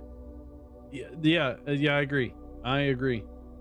All right, so let's point this way. It's gonna take us 4 minutes. We're gonna use RCS to kind of help get us there a little bit faster.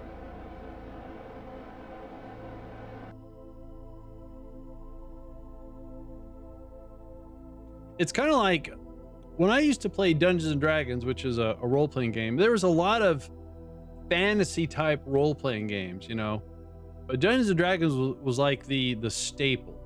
Some people didn't like the magic and they used different magic systems, but then Steve Jackson came up with something called GURPS, Generic Universal Role-Playing System.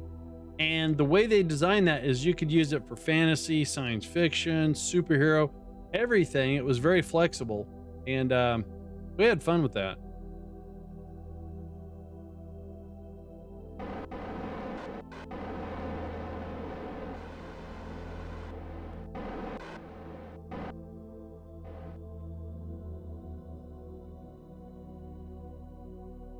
Okay, we're going to try to dock with our engine section on here.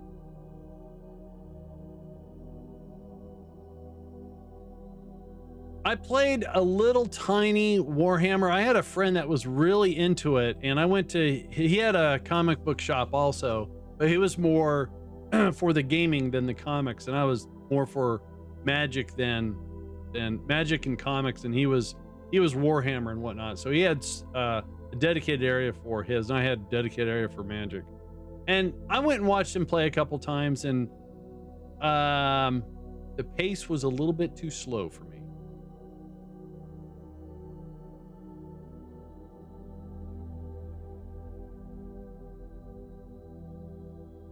Now, I have heard Henry Cavill, now that he's out of Superman, thanks, way to go, James Gunn, is actually going to be doing a live action Warhammer.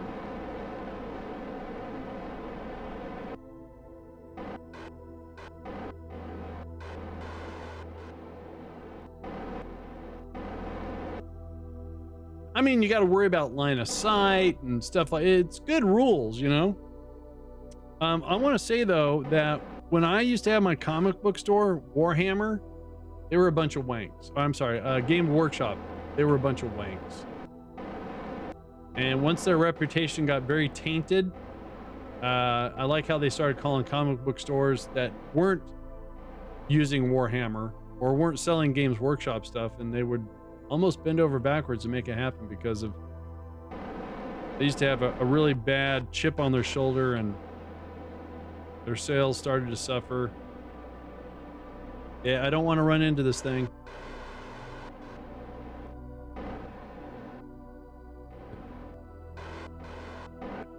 That way. All right, so where do we want to dock this? Let's put this. Oh, you know what? Wait. I have an idea. Let's put it at the tail end, maybe. So let's do this. There we go. The cyberpunk role-playing back that used FBI statistics for the system for gunfights. The accuracy was atrocious. Oh, no. Never heard of it. Let's get this lined up. My favorite scenario I ever played was Superman versus Lex Luthor in HeroClix.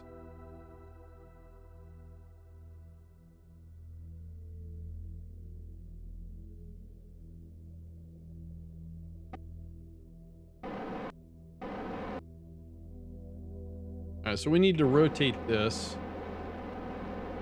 All right, now let's see if we can get this lined up. Oh, just miniature. Oh, I got you. Okay.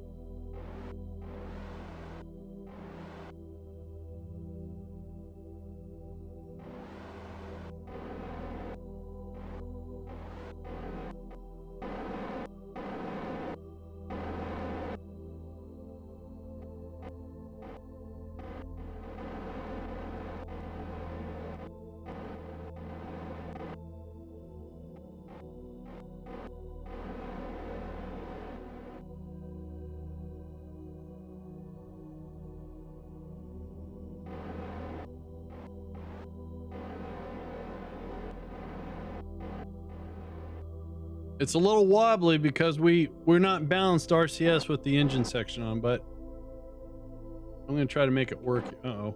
We're okay.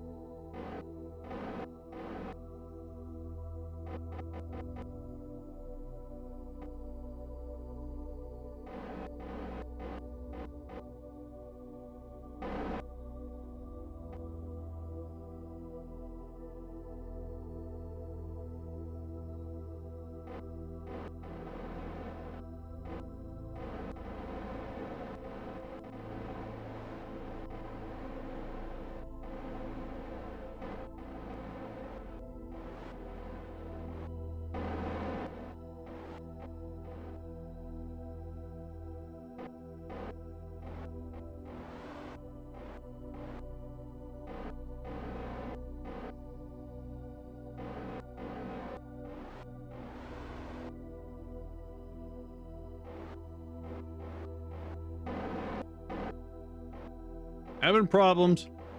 It happens. Especially when you try to get things to line up.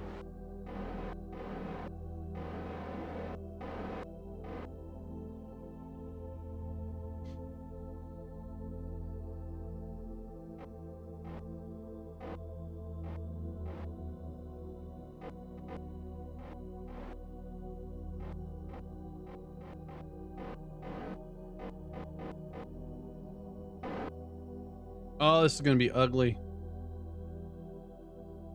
Science mode. Yeah, not career, science mode. Because what I'm trying to do is trying to get this to be lined up so when we dock, we don't jack everything around.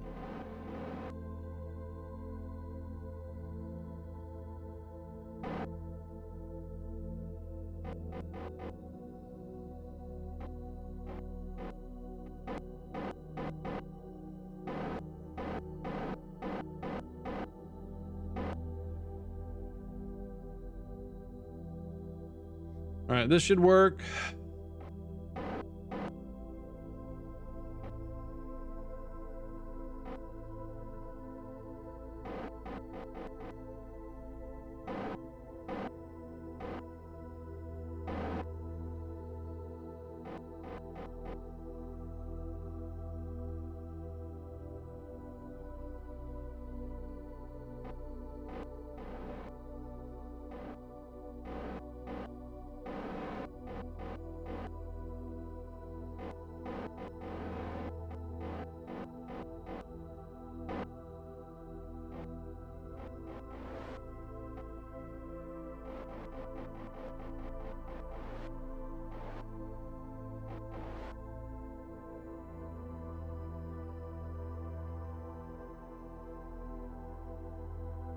Gonna be a bump.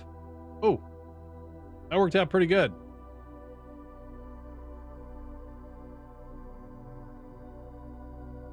If you have a question, fire away, Dunn.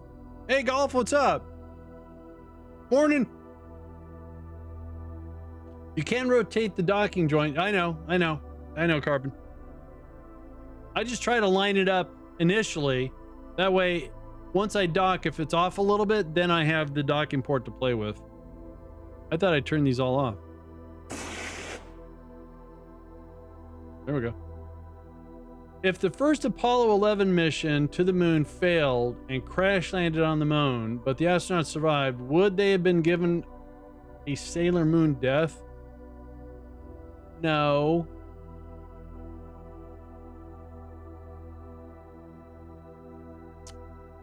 That is a long little station there, isn't it?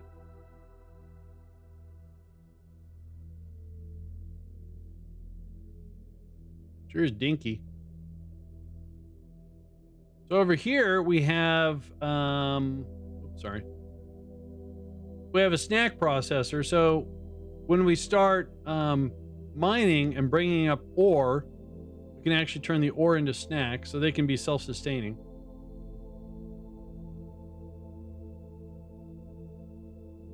No, I'm not sure.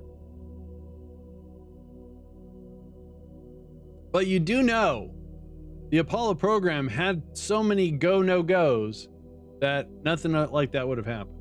Fun fact, though, Nixon's speech writers had a contingency speech for him. I know, I've heard about it. I know.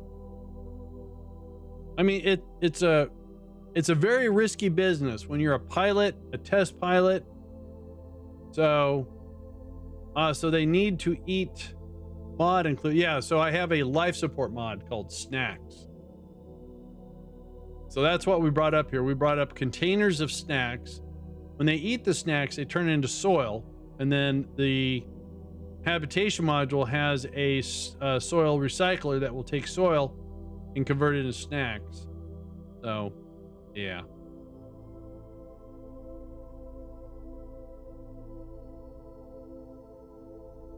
All right, guys, this is a good stopping point. So I will try my best. Follow me on Twitter. Let me put my social up again. Boom. Follow me on Twitter, on Discord. Then they have launch. Yeah, they had it only like 10 or 11 seconds of fuel left as they landed. Bread the end. Thanks for the follow. Appreciate that. They had, but that was their go no go. If they were down to 0, that's when they hit the abort. They drop the descent stage. They take off. All right, guys, let's roll some credits here, guys. I got some acknowledgments I got to do. Got a lot of them. Guys, thanks for the new follows. Appreciate it. Ren, thanks for the, you gave me, where is it? Hang on. How come it doesn't tell? Oh, it used to. Ren, thanks for the 20 bits. Tax, thank you for the 10 gifted subs. Appreciate that. The gifted subs went to the following people. Hang on, I'm trying to figure that out. They changed.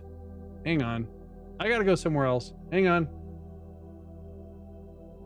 They used to do it in my activity feed, but they stopped doing that when I upgraded my Twitch for some reason. The activity, is it a filter that got? Yeah, see, the filter still includes. I don't know why I don't get that information. Anyways, hang on.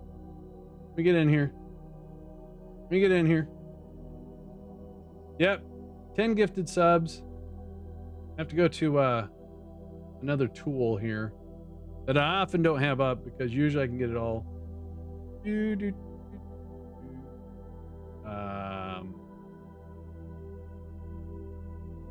Where is today? And there it is. Maybe, yeah. Wow, they even reduce it. Why can't they show the full content? That bunk.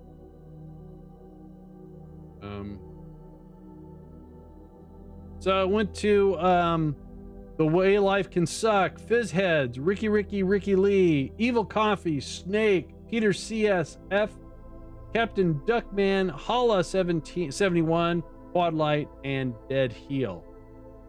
So should have been 10. 1, 2, 3, 4, 5, 6, 7, 8, 9, 10. Bingo. So guys, I know I won't be here Monday, maybe Tuesday, maybe not, maybe in the middle of the week though. All right, but I'll keep you guys posted.